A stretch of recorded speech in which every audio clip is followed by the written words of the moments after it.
السلام عليكم ورحمة الله وبركاته. الحمد لله رب العالمين. الصلاة والسلام على رسول الأمين وعلى آله وصحبه أجمعين. إن أريد إلا الإصلاح ما استطعت وما توفيقي إلا بالله عليه توكلت وإليه أنيب. رب اشرح لي صدري ويسر لي أمري واحلل عقدة من لساني يفقهوا قولي. أعوذ بالله من الشيطان الرجيم. يا أيها الذين آمنوا اتقوا الله حق تقاته ولا تموتن إلا وأنتم مسلمون. ഏറെ ആദരണീയരായ അധ്യക്ഷൻ, പരിപാടിയുടെ ഉദ്ഘാടകനും മറ്റ് വിശിഷ്ടരായ വ്യക്തിത്വങ്ങളെ, ഏറ്റവും ആദരവുള്ള സഹോദരി സഹോദരന്മാരെ, പടച്ചതമ്പുരാൻ നമ്മെ എല്ലാവരെയും അനുഗ്രഹിക്കുമാറാകട്ടെ. നമ്മുടെ കാലത്തെ ലോകം അഭിമുഖീകരിക്കുന്ന പ്രശ്നങ്ങളും അതിനോടുള്ള നമ്മുടെ പ്രതികരണങ്ങളുമൊക്കെയായി ബന്ധപ്പെട്ട് വളരെ പ്രധാനപ്പെട്ട ചില കാര്യങ്ങൾ ഉദ്ഘാടന പ്രഭാഷണത്തിൽ വന്നു കഴിഞ്ഞു. ഇനിയിപ്പോൾ ഒരു മണിക്കൂർ സമയം ഉപയോഗിച്ച് നിങ്ങളുമായി സംസാരിക്കാനുള്ള കാര്യം, ഈ പരിപാടി സംഘടിപ്പിച്ചിട്ടുള്ള ജമാഅത്തെ ഇസ്ലാമി ഹിന്ദ് എന്ന പ്രസ്ഥാനത്തെ സംബന്ധിച്ചാണ്. അതങ്ങനെ വിശദീകരിച്ച് പോവുക എന്നത് മാത്രമല്ല, ഈ ശബ്ദം കേൾക്കുന്ന ഓരോരുത്തരുടെയും ഇഹപര വിജയത്തിനു വേണ്ടി ഇന്ത്യയിലെ ഇസ്ലാമിക പ്രസ്ഥാനമായ ജമാഅത്തെ ഇസ്ലാമി ഹിന്ദിനോട് ചേർന്ന് അതിൽ പ്രവേശിച്ച് പ്രവർത്തിക്കണം എന്ന് അഭ്യർത്ഥിച്ചുകൊണ്ടുള്ള ഒരു സംസാരമാണ് ഇൻഷാ അല്ലാഹ് ഉദ്ദേശിക്കുന്നത്. അല്ലാഹു സുബ്ഹാനഹു വ തആല നമ്മെ എല്ലാവരെയും അനുഗ്രഹിക്കുമാറാകട്ടെ. നമ്മുടെ നാട്ടിൻ്റെ ശീലമനുസരിച്ച് ഒരു സംഘടനയുടെ പേര് കേട്ടാൽ ഏതെങ്കിലും നമ്മൾ മനസ്സിലാക്കി വെച്ചിട്ടുള്ള ഒരു കോളത്തിൽ, ഒരു കള്ളിയിൽ അതിനെ വിലയിരുത്താനാണ് നാം ശ്രമിക്കുക.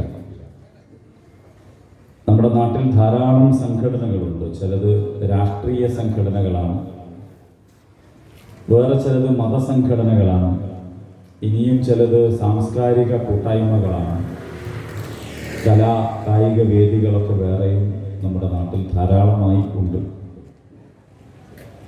അപ്പോൾ ഒരു സംഘടനയുടെ പേര് കേട്ടാൽ നമ്മൾ ആദ്യം തന്നെ ആ പേരും കോലവും,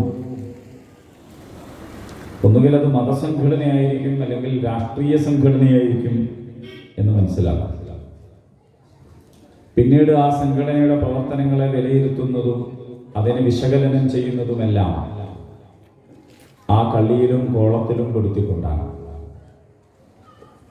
അതുകൊണ്ട് തന്നെ നമ്മുടെ നാട്ടിലെ മതസംഘടനകൾ രാഷ്ട്രീയ കാര്യങ്ങളിൽ പ്രത്യേകിച്ച് ഇടപെടാറില്ല. രാഷ്ട്രീയ സംഘടനകൾ മത വിഷയങ്ങളിലും ഇടപെടാറില്ല. ഒരു പരസ്പര ധാരണയോടുകൂടി മനുഷ്യന്റെ ജീവിതത്തെ വീതം വെച്ച് ഓരോരുത്തരും അവരവരുടേതായ കാര്യങ്ങൾ മാത്രം പരാമർശിച്ചു പോവുകയാണ് പതിവ്. ഇവിടെ ജമാഅത്തെ ഇസ്ലാമി ഹിന്ദ് എന്ന ഈ സംഘടനയുടെ വ്യത്യസ്തത നമ്മുടെ നാട്ടിൽ സാമ്പ്രദായികമായി മനസ്സിലാക്കപ്പെടുന്ന ഒരു മതസംഘടനയല്ല ഇത് എന്നതാണ്. എന്നാൽ നമ്മുടെ നാട്ടിലുള്ള കക്ഷി രാഷ്ട്രീയ പ്രവർത്തനങ്ങൾ നടത്തിക്കൊണ്ടിരിക്കുന്ന ഏതെങ്കിലും മുന്നണിയിൽ പെട്ടതോ പെടാത്തതോ ആയ ഒട്ടനേകം രാഷ്ട്രീയ സംഘടനകളെ പോലെ ഒരു രാഷ്ട്രീയ സംഘടനയും അല്ല ജമാഅത്തെ ഇസ്ലാമി. ഇതിൽ മതമുണ്ട്, ഇതിൽ രാഷ്ട്രീയമുണ്ട്, ഇതിൽ സാംസ്കാരിക കലാ സാഹിത്യ മേഖലകളെല്ലാം ഉണ്ട്. ഇതിനെക്കുറിച്ച് ഇസ്ലാമിക പ്രസ്ഥാനം എന്നാണ് പരിചയപ്പെടുത്താറുള്ളത്. ജമാഅത്തെ ഇസ്ലാമി എന്തുകൊണ്ടാണ് ഇങ്ങനെ ആയത് എന്ന ചോദ്യത്തിന് ഒറ്റ ഉത്തരമേ ഉള്ളൂ. ഇത് ഇസ്ലാമിക പ്രസ്ഥാനമായതുകൊണ്ടാണ്, അഥവാ ഇസ്ലാമിൻ്റെ സ്വഭാവം അങ്ങനെയാണ്. ഇസ്ലാം എന്നത് ഒരു രാഷ്ട്രീയ മൂവ്മെന്റ് അല്ല. എന്നാൽ നമ്മുടെ നാട്ടിലേതുപോലെ കേവല ആത്മീയ കാര്യങ്ങൾ മാത്രം പറഞ്ഞ് അവസാനിപ്പിക്കുന്ന ഒരു കേവല മതവും അല്ല. മതങ്ങൾ കൈകാര്യം ചെയ്യുന്ന വിഷയങ്ങൾ ഇസ്ലാം കൈകാര്യം ചെയ്യുന്നുണ്ട്, ഖുർആൻ കൈകാര്യം ചെയ്യുന്നുണ്ട്. രാഷ്ട്രീയമായ കാര്യങ്ങൾ കൈകാര്യം ചെയ്യുന്നുണ്ട്. ഖുർആനിലെ ഏറ്റവും വലിയ ആയത്ത് തന്നെ സാമ്പത്തിക ഇടപാടുമായി ബന്ധപ്പെട്ട ആയത്താണ്. മനുഷ്യൻ എന്തൊക്കെയാണോ അതൊക്കെ ഇസ്ലാമിന്റെ വിഷയമാണ്. റസൂലുള്ളാഹി മുഹമ്മദ് മുസ്തഫ സല്ലല്ലാഹു അലൈഹി വസല്ലം ആരാധനാ കാര്യങ്ങൾ പഠിപ്പിക്കുകയും പിന്നെ മനുഷ്യന്റെ സാമൂഹ്യ ജീവിതവുമായി ബന്ധപ്പെട്ട, രാഷ്ട്രീയവുമായി ബന്ധപ്പെട്ട, സാംസ്കാരികവും സാമ്പത്തികവും ഒക്കെയായി ബന്ധപ്പെട്ട കാര്യങ്ങൾക്ക് നിങ്ങൾ വേറെ വഴി നോക്കിക്കോളൂ എന്ന് പറയുകയും ചെയ്തിരുന്ന ഒരു കേവല മത ആചാര്യനായിരുന്നില്ല എന്ന് നമുക്കറിയാവുന്ന വസ്തുതയാണ്. റസൂലുള്ളാഹി സ്വല്ലല്ലാഹു അലൈഹി വസല്ലമയുടെ അനുയായികളായി വന്നിട്ടുള്ള, ആദ്യമായി വിശ്വസിച്ച ഖദീജ റളിയല്ലാഹു അൻഹ മുതൽ, പുരുഷന്മാരിൽ നിന്ന് ആദ്യമായി റസൂലുള്ളാഹി സ്വല്ലല്ലാഹു അലൈഹി വസല്ലമയുടെ അനുയായിയായ അബൂബക്കർ സിദ്ദീഖ് റളിയല്ലാഹു അൻഹു മുതൽ റസൂൽ തിരുമേനി സല്ലല്ലാഹു അലൈഹി വസല്ലം വഫാത്താകുന്നത് വരെ ഈ ധാരയിലേക്ക് കടന്നു വന്നിട്ടുള്ള ഒരാൾ പോലും പിന്നെ ജീവിതത്തിന്റെ ഏതെങ്കിലും ഒരു ഭാഗത്ത് മറ്റൊരു നേതാവിനെ സ്വീകരിച്ചിരുന്നില്ല, മറ്റേതെങ്കിലും ജീവിത ദർശനത്തിന് വേണ്ടി പണിയെടുത്തിരുന്നില്ല, വേറെ ഏതെങ്കിലും ഒരു പ്രത്യയശാസ്ത്രത്തിന്റെ വക്താവായി മാറിയിട്ടില്ല, ഒന്നിന്റെയും കൊടി പിടിച്ചിട്ടില്ല. അള്ളാഹു തന്നെ പരിശുദ്ധ ഖുർആനിൽ പറയുന്നുണ്ട്, നിങ്ങളുടെ ഇസ്ലാമിനെ പൂർണ്ണമാക്കണം. യാ അയ്യുഹല്ലദീന ആമനു ദുഖുലൂ ഫിസ്സിൽമി കാഫ. നിങ്ങളുടെ അനുസരണം നിങ്ങൾക്ക് ബോധ്യപ്പെട്ട, നിങ്ങൾ മനസ്സിലാക്കുന്ന, നിങ്ങൾക്ക് താല്പര്യമുള്ള ഏതെങ്കിലും ചില മേഖലകളിൽ മാത്രം പരിമിതപ്പെടുത്തിയാൽ പോരാ. നിങ്ങൾ മുസ്ലിമാകുന്നത് എങ്ങനെയായിരിക്കണം? ദുഖുലൂ ഫിസ്സിൽമി കാഫ. നിങ്ങൾ പൂർണ്ണമായും ഇതിലേക്ക് പ്രവേശിക്കണം.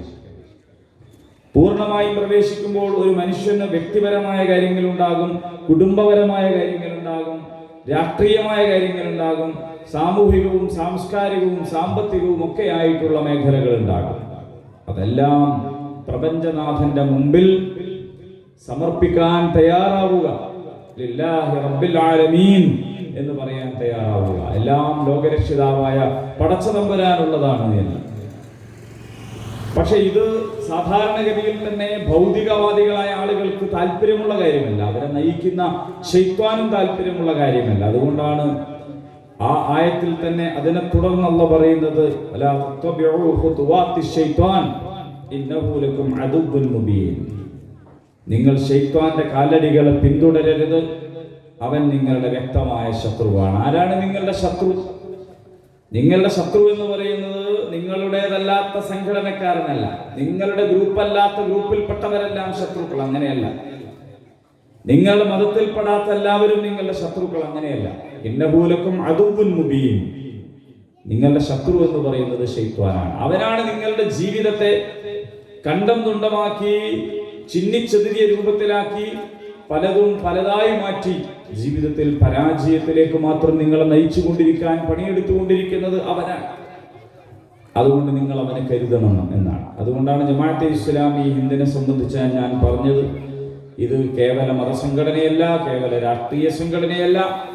മതവും രാഷ്ട്രീയവും മനുഷ്യനുമായി ബന്ധപ്പെട്ട എല്ലാ കാര്യങ്ങളും ഉൾക്കൊള്ളുന്നു ജീവിത ദർശനമാണ് ഇസ്ലാം എന്നതുകൊണ്ട് ഇസ്ലാമിക പ്രസ്ഥാനം ആ ഒരു സ്വഭാവമാണ് സ്വീകരിച്ചിട്ടുള്ളത്. ഇസ്ലാമിന് എന്തെല്ലാം ഉൾക്കൊള്ളാൻ പറ്റുന്നു അതെല്ലാം ജമാഅത്തെ ഇസ്ലാമി ഹിന്ദ് ഉൾക്കൊള്ളുന്നു. പരിശുദ്ധ ദീനുൽ ഇസ്ലാമിൽ ധാരാളക്കണക്കിന് മദ്ഹബുകളും നമുക്ക് പേരറിയുന്ന സുപ്രധാനമായിട്ടുള്ള 4 മദ്ഹബുകളും അതല്ലാത്ത മദ്ഹബുകളുമുണ്ട്. ഇതെല്ലാം ഇസ്ലാം ഉൾക്കൊള്ളുന്നതാണ്. ഷാഫി, ഹനഫി, മാലിക്കി, ഹംബലി. ജമാഅത്തെ ഇസ്ലാമിയെ സംബന്ധിച്ച് ഏത് മദ്ഹബിലാണ് നിങ്ങൾ ഉള്ളതെങ്കിലും നിങ്ങൾക്ക് ഇതിൽ ചേർന്ന് പ്രവർത്തിക്കാം. കാരണം ഏത് മദ്ഹബിൽ ചേർന്നാലും അതൊക്കെ ഇസ്ലാമിനകത്താണ്. ഏതൊരു കാരണം കൊണ്ടാണോ ഒരാൾ ഇസ്ലാമിനകത്താകുന്നത് ആ കാരണം കൊണ്ടെല്ലാം ഒരാൾക്ക് ജമാഅത്തെ ഇസ്ലാമിയിൽ ചേർന്ന് പ്രവർത്തിക്കാം.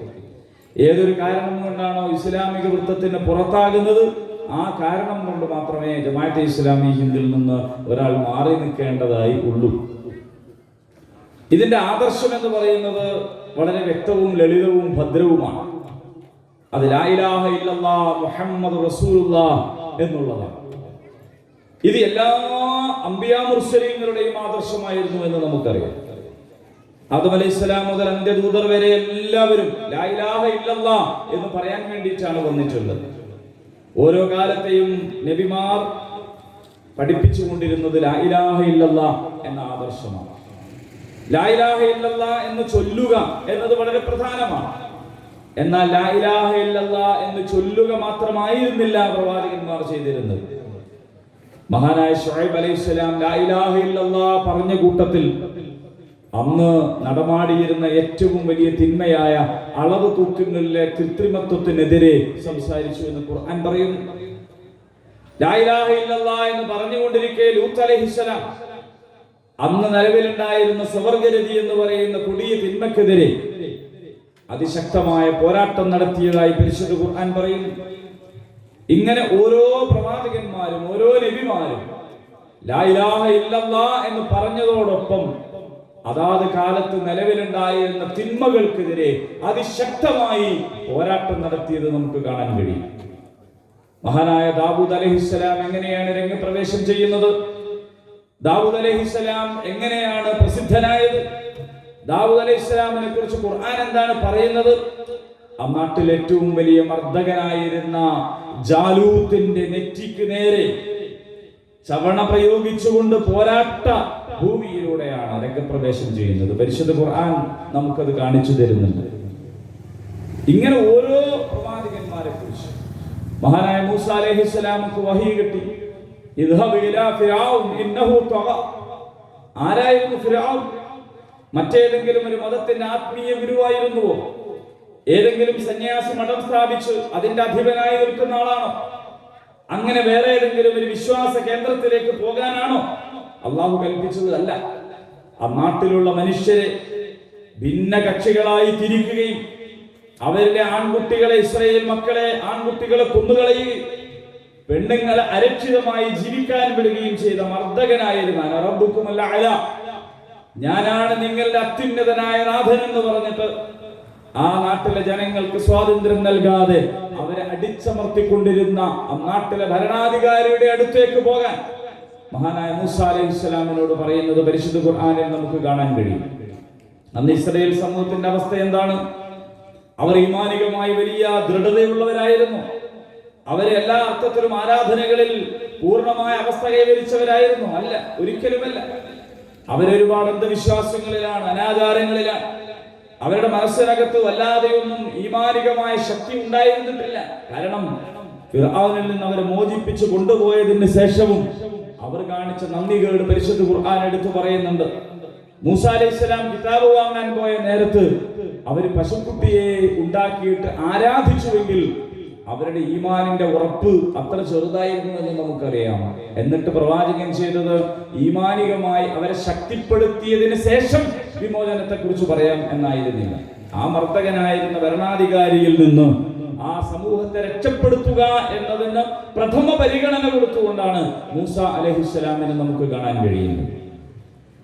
ഇതൊക്കെ ഞാൻ ചെറിയ ഉദാഹരണങ്ങൾ പറഞ്ഞത് അള്ളാഹുവിന്റെ ദൂതന്മാരായി ലോകത്ത് വന്നിട്ടുള്ള അംബിയാ മുർസലീങ്ങൾ അവരുടെ ദീനീ പ്രവർത്തനത്തിന്റെ ഭാഗമായി ചെയ്തുകൊണ്ടിരുന്ന കാര്യങ്ങളിൽ മനുഷ്യർ അഭിമുഖീകരിക്കുന്ന എല്ലാ പ്രശ്നങ്ങളും ഉണ്ട് എന്ന് നമ്മൾ മനസ്സിലാക്കുന്നതിന് വേണ്ടിയിട്ടാണ്. റസൂലുള്ളാഹി സ്വല്ലല്ലാഹു അലൈഹി വസല്ലം പറഞ്ഞല്ലോ, മൻ ഖാല ലാ ഇലാഹ ഇല്ലല്ലാഹു ദഖലൽ ജന്ന. ആരെങ്കിലും ലാ ഇലാഹ ഇല്ലല്ലാഹ് എന്ന് പ്രഖ്യാപിച്ചാൽ അയാൾ സ്വർഗ്ഗത്തിൽ പ്രവേശിച്ചു. മൻ കാന ആഖിറു കലാമിഹി ലാ ഇലാഹ ഇല്ലല്ലാഹു ദഖലൽ ജന്ന. ആരുടെയെങ്കിലും അവസാനത്തെ വാക്ക് ലാ ഇലാഹ ഇല്ലല്ലാഹ് എന്നാണെങ്കിൽ അയാൾ സ്വർഗത്തിൽ പ്രവേശിച്ചു. അഥവാ പരലോകത്തെ വിജയത്തെക്കുറിച്ച് സന്തോഷ വാർത്ത. ഇതേ റസൂൽ സല്ലല്ലാഹു അലൈഹി വസല്ലം തന്നെ പറയുകയാണ്, ഖൂലു ലാ ഇലാഹ ഇല്ലല്ലാഹ് തദീനു ലക്കുമുൽ അറബു വൽ അജം. നിങ്ങൾ ലാ ഇലാഹ ഇല്ലല്ലാഹ് എന്ന് പ്രഖ്യാപിച്ചാൽ അറബും അനറബും നിങ്ങൾക്ക് കീഴ്പ്പെടുന്നതാണ്. സങ്കടം പറയാൻ വേണ്ടി വന്ന ഹബ്ബാബ് റളിയല്ലാഹു അൻഹുവിനോട് റസൂൽ തിരുമേനി സല്ലല്ലാഹു അലൈഹി വസല്ലം പറഞ്ഞത്, ക്ഷമിക്കുക, സൻആ മുതൽ ഹദറമൗത്ത് വരെ, സ്വർഗ്ഗത്തിലെ രണ്ട് സ്ഥലമല്ല, അത് ഭൂമിയിലെ അറേബ്യയിലെ രണ്ട് അറ്റങ്ങളാണ്, രണ്ട് സ്ഥലങ്ങളാണ്. സൻആ മുതൽ ഹദറമൗത്ത് വരെ നിർഭയത്വത്തോടുകൂടി ഒരു പെൺകുട്ടിക്ക് ആരെയും ഭയപ്പെടാതെ സഞ്ചരിക്കാൻ കഴിയുന്ന ഒരു കാലം വരും.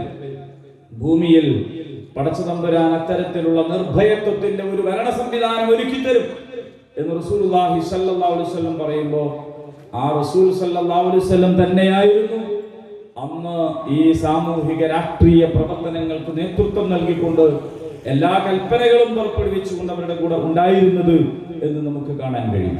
അപ്പോൾ അത്തരത്തിൽ എല്ലാ വശങ്ങളെയും ഉൾക്കൊള്ളുന്ന, ജീവിതത്തിന്റെ എല്ലാ ഭാഗങ്ങളെയും ഉൾക്കൊള്ളുന്ന, ജീവിതത്തെ പൂർണ്ണമായി സമർപ്പിക്കാൻ കഴിയുന്ന ഒരു ആദർശവാക്യമാണ് ലാ ഇലാഹ ഇല്ലല്ലാഹ് എന്നത് നമുക്ക് പഠിപ്പിച്ചു തന്നത്. ജമാഅത്തെ ഇസ്ലാമി ഹിന്ദ് പറയുന്നു, നാം ആരാധനകൾ നടത്തുന്നത് റസൂലുള്ളാഹി സ്വല്ലല്ലാഹു അലൈഹി വസല്ലം പഠിപ്പിച്ചു തന്ന മാതൃകയിലായിരിക്കണം.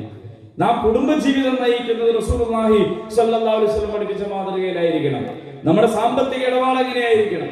നമ്മുടെ രാഷ്ട്രീയ മുദ്രാവാക്യങ്ങൾക്ക് റസൂലുള്ളാഹി സ്വല്ലല്ലാഹു അലൈഹി വസല്ലമിന്റെ സുന്നത്തിന്റെ പിൻബലം ഉണ്ടാകണം. എല്ലാ മേഖലകളിലും അതുണ്ടാകണം. അങ്ങനെ നമ്മുടെ ജീവിതത്തെ സമ്പൂർണ്ണമായി അള്ളാഹുവിന് സമർപ്പിക്കണം. ഇതാണ് ജമാഅത്തെ ഇസ്ലാമി ഹിന്ദ് ഈ നാട്ടിലെ ജനങ്ങളോട് പറഞ്ഞുകൊണ്ടിരിക്കുന്നത്. ഇവിടുത്തെ ഹിന്ദുവിനോടും മുസ്ലിമിനോടും ക്രിസ്ത്യാനിയോടും മതമുള്ളവനോടും ഇല്ലാത്തവനോടും എല്ലാവരോടും നമുക്ക് പറയാനുള്ളത് ഇതാണ്. കാരണം നമ്മളൊരു സാമുദായികതയല്ല പറയുന്നത്, വർഗീയതയല്ല പറയുന്നത്, ഏതെങ്കിലും ഒരു മതത്തിന്റെ മാത്രം കാര്യമല്ല പറയുന്നത്, ലോകത്തെ സകല മനുഷ്യർക്കും. കാരണം ഈ ഭൂമിയിൽ വെള്ളം നൽകിയത്, വെളിച്ചം നൽകിയത്, ഈ ഭൂമിയിൽ സൂര്യനെ ഉദിപ്പിക്കുന്നത് അസ്തമിപ്പിക്കുന്നത് ആരാണ്? മുസ്ലിങ്ങൾക്ക് ഒരു ദൈവവും മറ്റുള്ളവർക്ക് വേറെ ഒന്നുമാണോ? ഒരിക്കലുമല്ല. എല്ലാം റബ്ബുൽ ആലമീനാണ്, എല്ലാം റബ്ബുൽ ആലമീനാണ്. ആ റബ്ബുൽ ആലമീന് തന്നെയാണ് എല്ലാം കീഴ്പ്പെട്ടുകൊണ്ടിരിക്കുന്നത്. അള്ളാഹു ചോദിക്കുന്നുണ്ടല്ലോ, ജീവിതത്തിൽ അള്ളാഹു തആല നൽകിയിട്ടുള്ള ജീവിത ദർശനമല്ലാതെ സ്വീകരിക്കാൻ തിടുക്കം കാട്ടിയ ഒരു കൂട്ടരോട് അല്ലാഹു ചോദിക്കുകയാണ്, ഫഗൈറ ദീനില്ലാഹി യബൂൻ വലഹു അസ്ലമു ഫിസ് സമാവാതി വൽ അർദ്. നിങ്ങൾ പടച്ചതമ്പുരാൻ അറിയിച്ചു തന്ന ജീവിത പദ്ധതിയല്ലാതെ മറ്റു വല്ലതിനെയുമാണോ നിങ്ങൾ ആഗ്രഹിക്കുന്നത്? പല ഓമന പേരിട്ടിട്ടുള്ള പല ദർശനങ്ങൾ ദുനിയാവിലുണ്ടല്ലോ, പലതരം പേരുകളിൽ. ഞങ്ങളുടെ കൂടെ കൂടിയാൽ നിങ്ങൾക്ക് മോചനം നൽകാമെന്ന് പറഞ്ഞുകൊണ്ട് മുതലാളിത്തം വന്നിട്ടുണ്ട്, കമ്മ്യൂണിസം വന്നിട്ടുണ്ട്, സോഷ്യലിസം വന്നിട്ടുണ്ട്, ഒരുപാട് ഇസങ്ങൾ. അങ്ങനെയുള്ള ദർശനങ്ങളുടെ ശ്മശാന ഭൂമിയിൽ നിരാശപ്പെട്ട് കഴിയുകയാണ് ഇന്ന് ജനങ്ങളെന്ന് നമുക്ക് കാണാൻ കഴിയും. സുഖം കിട്ടുക പണം കൊണ്ടാണ് എന്നൊരു കൂട്ടർ പ്രചരിപ്പിച്ചു. പണത്തിന് മീതെ പരുന്തും പറക്കില്ല എന്നവർ പറഞ്ഞു. കൊന്നാൽ പാപം തിന്നാൽ തീരുമെന്ന മുദ്രാവാക്യം അവർ പ്രചരിപ്പിച്ചു. എന്നിട്ട് മുതലാളിത്ത രാജ്യങ്ങളിൽ എന്താണെന്ന് കാണാൻ കഴിയുന്നത്? ആത്മഹത്യകളാണ്, അസ്വസ്ഥതകളാണ്. അവർക്ക് വിജയിക്കാൻ കഴിഞ്ഞിട്ടില്ല. കയ്യിലുള്ള സമ്പത്ത് എന്റേതാണ്, എന്റെ ഈശയിലുള്ള സമ്പത്ത് എന്റേതാണ് എന്നതാണ് മുതലാളിത്തം പഠിപ്പിച്ചിരുന്നത്. ഇത് പുതിയതായ ഒരു ആദർശമല്ല. സൂറത്തുൽ കഹ്ഫിൽ തോട്ടക്കാരന്റെ കഥ പറയുന്നുണ്ട് അല്ലാഹു സുബ്ഹാനഹു വ തആല. അവിടെ അദ്ദേഹം പറഞ്ഞത്, കൂട്ടുകാരനോട് പറഞ്ഞത്, ഈ തോട്ടം എന്റേതാണ്. അന അക്സറു മിൻക മാലൻ വ അഅസ്സു നഫറ. എനിക്കാണ് തോട്ടമുള്ളത്, സമ്പത്തുള്ളത്, സ്വാധീനമുള്ളത്, എല്ലാം എന്റെ കയ്യിലാണ്, എന്റേതാണ്. അപ്പൊ കൂട്ടുകാരൻ ചോദിക്കുന്നുണ്ട്, തോട്ടത്തിൽ കയറുമ്പോ എന്തുകൊണ്ട് പടച്ചതമ്പുരാൻ നൽകിയതാണ്, മാഷാ അല്ലാഹ് എന്നൊക്കെ നിനക്ക് എന്തുകൊണ്ട് പറഞ്ഞുകൂടായിരുന്നു? അപ്പൊ അയാൾ അതിനൊക്കെ വിസമ്മതിച്ചുകൊണ്ട് പറയുന്നുണ്ട്, ഇതെന്റേതാണ്, ഈ ഭൂമിയിൽ എനിക്കാണ് വിഭവം, പരലോകം എന്ന് പറയുന്നതൊന്നും ഉണ്ടെന്ന് ഞാൻ കരുതുന്നില്ല. ഇനി അഥവാ ഉണ്ടെങ്കിൽ തന്നെ ഇവിടെ എനിക്ക് നൽകിയ നാഥൻ അവിടെയും എനിക്ക് നൽകും എന്ന് പറയുന്നു.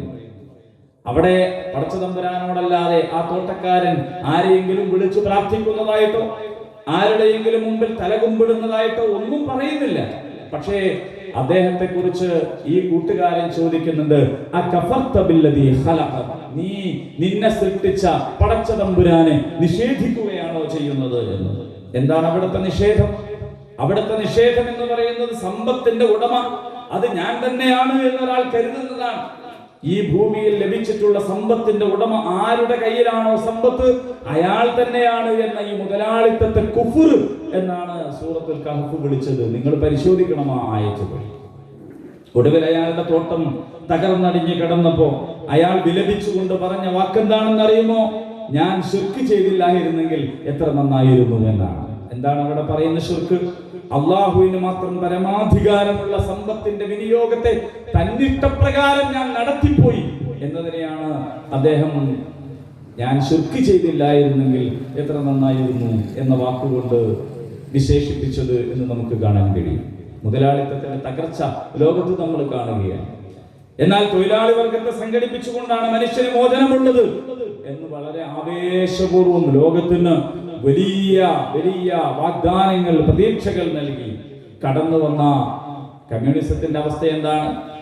കമ്മ്യൂണിസത്തിന്റെ അവസ്ഥയെക്കുറിച്ച് കവി പറഞ്ഞിട്ടുണ്ടല്ലോ. തൊഴിലാളി വർഗം അധികാരമേറ്റാൽ അവരായി പിന്നെ അധികാരി വർഗം, അധികാരം അപ്പോൾ തൊഴിലായി മാറും, അതിനുള്ള കൂലി മുതലാളി വാങ്ങും എന്നതാണ്. അധികാരം കിട്ടുന്നത് വരെ അന്നം അധ്വാനിക്കുന്നവർക്ക് വേണ്ടി, വയലേലകളിൽ പണിയെടുക്കുന്നവർക്ക് വേണ്ടി നമ്മൾ കൊയ്യും വയലെല്ലാം നമ്മുടേതാകുമെന്ന് പാടി ആശ്വാസത്തിന്റെ ആ പ്രതീക്ഷയുടെ വാക്കുകൾ നൽകി അധികാരം കിട്ടിയപ്പോൾ എന്താ സംഭവിക്കുന്നത് എന്ന് നമുക്കറിയാം. അധികാരം കിട്ടിയിടങ്ങളിലെല്ലാം അത് മനുഷ്യവിരുദ്ധമായ സ്വേച്ഛാധിപത്യമായി മുന്നോട്ട് പോയിട്ടുള്ളതിന് ചരിത്രം സാക്ഷിയാണ്. ഇങ്ങനെ എന്താണ് ഇനി മനുഷ്യന്റെ പരിഹാരം എന്നത്? ആ പരിഹാരത്തെ കുറിച്ചാണ് പരിശുദ്ധ ഖുർആൻ പറഞ്ഞത്. വല്ലാഹു യദഉ ഇലാ ദാരിസ്സലാം. അസ്വസ്ഥതകൾ അനുഭവിക്കുന്ന, കഷ്ടതകൾ അനുഭവിക്കുന്ന, പരിഹാരമാർഗം തേടിക്കൊണ്ടിരിക്കുന്ന ജനസമൂഹമേ, നിങ്ങൾ ഏത് മതക്കാരനാവട്ടെ, ജാതിയാവട്ടെ, നിങ്ങൾ ഏത് നാട്ടിൽ പിറന്നവനാകട്ടെ, അല്ലാഹു നിങ്ങളെ വിളിക്കുന്നത് സമാധാനത്തിന്റെ ഭവനത്തിലേക്കാണ്.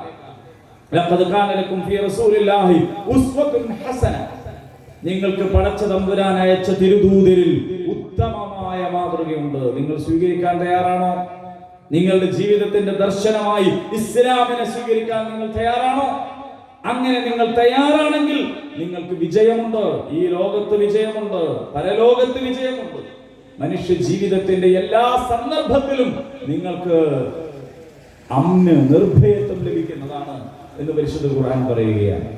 പക്ഷെ അതിനെന്ത് വേണമെന്ന് ചോദിച്ചാൽ, നേരത്തെ ഞാൻ സൂചിപ്പിച്ചതുപോലെ ലാ ഇലാഹ ഇല്ലല്ലാഹ് എന്നത് നമ്മുടെ ജീവിതത്തിന്റെ എല്ലാ ഘട്ടങ്ങളിലെയും ആദർശവാക്യമായി നമുക്ക് സ്വീകരിക്കാൻ കഴിയണം. എല്ലാവരും പറയുന്നില്ലേ ലാ ഇലാഹ ഇല്ലല്ലാഹ്? ശരിയാണ്. പക്ഷേ ലാ ഇലാഹ ഇല്ലല്ലാഹ് എന്നതിന് പരിശുദ്ധ ഖുർആൻ പറഞ്ഞതുപോലെ നിങ്ങൾ പൂർണ്ണാർത്ഥത്തിൽ സ്വീകരിക്കണമെന്ന് ഇസ്ലാമിക പ്രസ്ഥാനം പറയുകയാണ്. എങ്ങനെയാണ് അതിനെ ഉദാഹരിച്ചത്? അലം തറ കൈഫ ദറബല്ലാഹു മസലൻ കലിമതൻ തയ്യിബ കശജറത്തിൻ തയ്യിബ അസ്ലുഹാ സാബിതുൻ വഫർഉഹാ ഫിസ്സമാ തുഅതി ഉക്ലഹാ കുല്ലഹീനിൻ ബിഇദ്നി റബ്ബിഹ. ലാ ഇലാഹ ഇല്ലല്ലാഹ് എന്ന ആദർശവാക്യത്തെ എങ്ങനെയാണ് പടച്ച തമ്പുരാൻ ഉദാഹരിച്ചതെന്ന് അറിയുമോ? ഒരു നല്ല വൃക്ഷം പോലെയാണ്, ഒരു നല്ല മരം. എന്താണ് മരത്തിന്റെ പ്രത്യേകത? മരത്തിന്റെ അടിവേര് മുതൽ ഇലയുടെ അഗ്രം വരെ ഏത് മരമാണെങ്കിലും ആ മരത്തിന്റെ സ്വഭാവം കാണിക്കും എന്നതാണ്. ഒരു മാവാണെങ്കിൽ ആ മാവിന്റെ വേര് മുതൽ ഇലയുടെ അഗ്രം വരെ ഏതെങ്കിലും ഒരു കഷ്ണം കിട്ടിയാൽ തന്നെ അത് മാവിന്റെ സ്വഭാവം കാണിക്കുമെന്നാണ്. വേരെടുത്താലും തടിമരം എടുത്താലും അതിന്റെ പൂവോ കായയോ എടുത്താലും, ഇനി അതുകൊണ്ട് അത് മുറിച്ചതിന് ശേഷം അതുകൊണ്ട് ഒരു മേശയോ കസേരയോ ഉണ്ടാക്കിയാൽ ഇത് മാവാണ് എന്നത് വിളിച്ചു പറഞ്ഞുകൊണ്ടിരിക്കും. സഹോദരന്മാരെ, നമ്മുടെ ആരാധന കണ്ടാൽ മുഅ്മിനാണെന്ന് ബോധ്യപ്പെടണം. ഭാര്യയോടുള്ള സംസാരം കേട്ടാൽ മുഅ്മിനിന്റെ സംസാരമാണെന്ന് ബോധ്യപ്പെടണം. അയൽവാസിയോടുള്ള പെരുമാറ്റം കണ്ടാൽ അത് മുഅ്മിനിന്റേതാണെന്ന് മനസ്സിലാകണം.